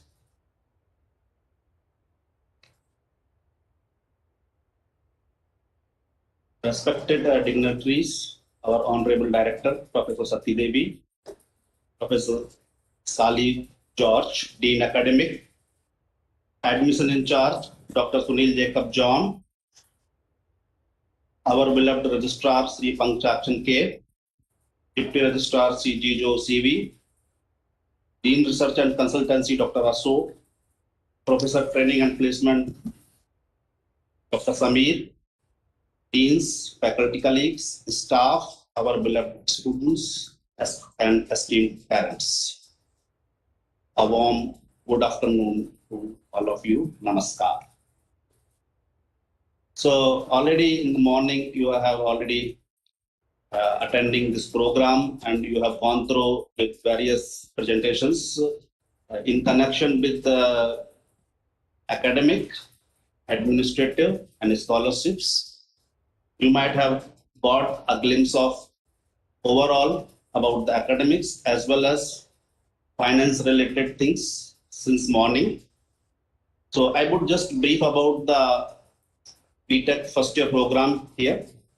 So as you are aware that there will be around 13 batches. Your program is running parallelly in 13 batches and it will be named like A, B, C and so on. And of course, one architecture batch will be there. So all over, there are total 14 undergraduates batches are coming up. And as you are aware about that, classes are going to start from 16th of this month. And the timing of your classes will be from morning 8 o'clock and to the evening. That depends on the timetable, batch to batch. Everything is set here and be ready for getting enrich of your knowledge in terms of sciences, engineering, and other various fields. As you know that our Dean Academic has mentioned about myself that I belongs to the Department of Mathematics. So I would say that all of you are going to have the mathematics a common course in all batches, including the architecture. So let me talk something about the life in connection with mathematics. As you know that all of us are loving smooth functions. isn't it? That depends in the mathematics. We all loving the smooth functions. But while if you go to the civil engineering, they won't like too much smoothness in the roots. So that means that the smoothness is good. In other way, it is not so good. So you please be ready for taking the challenges in coming days and coming life. Okay, think about a function which is very normal function, very useful function in mathematics, which is known as the modulus of x, mod x. So I would say that take the positivity in your life from the function mod x. You see that x could be real number or complex number, will always give you a positive value. While if you look at the graph of mod x, it has a severe spike, even if it is not the differential, it's not the smooth function at a particular. To take the positivity from this function, of course, be ready. Life is so much positive. There will be certain challenges. So come with your positivity, be optimistic, and try to learn the subjects, whatever will be delivering in coming days. So with these few words, I would say that best of luck for your future career, future opportunities, future learnings, especially in NIT Calicut. Already our Honorable Director, our Dean Academic has briefed about the curriculum and everything. Of course, we all are here to help you out from various stages. And I'm sure that if you are also cooperating with the system, with the academic plan, I'm sure that one day you will be going out with a lot of knowledge, lot of exposures, of course, with a good place. All the best. So let me come to my primary duty, which is entrusted to me to propose the vote of thanks. So it is indeed a great pleasure to propose the vote of thanks on this special occasion of UG Induction Program 2020. So as the BTech first year coordinator, I would sincerely express our gratitude to our Honorable Director, Professor Sati Devi, NIT Calicut, for delivering a wonderful and informative address in the morning. Indeed, a complete report about the NIT Calicut. She has always a special concern and care of newcomers, first year students. That is the good point with our Honorable Director. Thank you, ma'am, for your time and efforts. Now I would say thanks to Dr. Sunil Jacob John, who has put his all best effort during this pandemic time to facilitate the counseling and admission process smoothly. You can touch this with the mathematics and timely. Thank you, Dr. John, for your best efforts. Now I would extend my heartfelt thanks to team leader behind this whole show and activities, our Honorable Dean Academic, Professor Sally George. And also my thanks will not be completed without mentioning the name of our two associate deans, Professor Sindhu TK, Professor Raghu CV. They had put effort day and night for this induction program and academic goals. I would love to extend my sincere thanks to our Honorable Registrar for delivering the address and giving time for this particular event. Now my sincere thanks goes to Professor Ashok for presenting a wonderful talk on research activities, opportunities, innovations in NIT Calicut. Most valuable information in connection with scholarship, finance, certificates has been furnished by our beloved Deputy Registrar, Shri Jijo CV. Thank you, sir, for being a part of this program. My heartfelt gratitude to Professor Samir for briefing the campus activities, placement activities data, opportunities, upcoming opportunities in NIT Calicut in connection with the placement. He has given a wonderful tour of this campus and placement cell. Thank you, sir. Thank you for your effort and time for this event. So now I would say thanks to our upcoming session speakers. So let me start from next session speaker, Sri Harishankar is IPS and SP of Vigilance and Anti-Corruption Bureau, Kerala. Thank you, sir, being the part of this program. I would extend my sincere welcome as well as thanks to Sri Gokul GR. He is a IAS officer on special duty in Kerala for his valuable time and support for this, particularly for this induction program. I would place on record my heartfelt thanks to Sri Sudhakaran, Managing Director, MD, SA and PAR Microfilters. These are our alumnus actually from NIT Calicut. Now my sincere appreciation and thanks to Dean Student Welfare, Professor Madhu Kumar. Their sessions are tomorrow. Chief Warden, Professor Santiago, Chairman of ETL, Education, Technology and this Library, Professor Raghu CV. And also I would extend my heartfelt thanks to Mr. Kalol Roy and Dr. Matthew Jacob for their tomorrow's motivational upcoming talks. And my sincere thanks goes to faculty in charge of student guidance cell. This is very important cell in NIT Calicut, and the faculty in charges are Professor Laila Bidas and Professor Anu Mary Chapu. Thank you, ma'am, for being part of this event. I would place on record my sincere thanks to all of our deans, head of the departments, faculty colleagues, deputy registrar, assistant registrar, staffs, and each and every person who is working for this event directly or indirectly. Also, I would say thanks to our technical support, Mr. Subin, Dr. Deepti S. Nair, and of course, today's program is going to be finished with the help of Dr. Deepti Vendi. So thank you, ma'am, for your wonderful support and wonderful comparing for this program. And as you know that all of you got recently the login and edu server. This is known as the Shiksha Kaushal, and you may be aware about that. So the in charge of this Shiksha Kaushal, Dr. Sanjay PK, has put tremendous effort day and night to enroll you within a day, all of you as well as faculty with the courses. Thank you, Sanjay sir.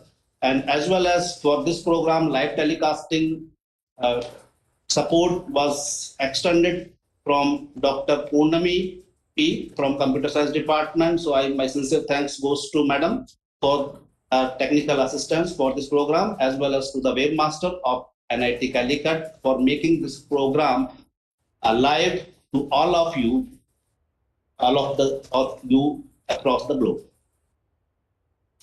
Also, I would place my thanks. I would place on record my thanks to the CNC people, campus networking team, for their technical assistance, especially providing the interactive services of internet during this program in the campus.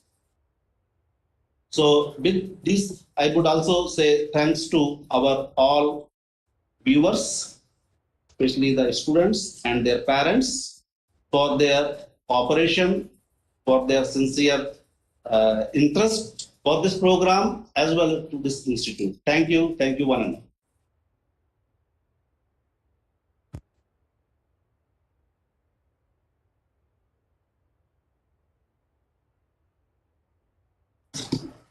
Thank you, sir. We have come to the end of the morning of today's orientation program. As you all are already aware that it is a 2-day orientation at the central facility, and then we have an orientation, a detailed orientation at the department level, which indeed will give you more insights and clarity in terms of your faculty advisors, a more elaborative discussion about your subjects, credits, and other things that are academic, that are related to your academics. Now, with that, I would also like to take your attention or make this point that today's session will be available on our official YouTube channel, and also a link of this is provided on our website, which is accessible right after the program. You may feel free to access or download the session.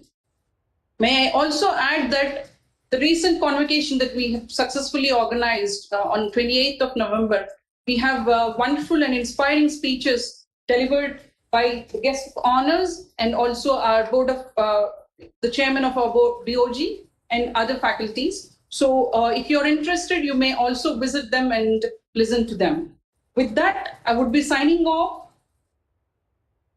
And I would also like to thank Engineer Subin Koshi and also Dr. Deepthi S. Nair from Electrical Engineering Department. We would like to now break for the lunch, and we look forward to see you in the afternoon. And the session starts at 3 p.m. And I'm sure you're equally curious and eager to listen to our alumnus who are in quite reputed positions at this moment. With that, thank you. Have a good day. Thank you for staying in.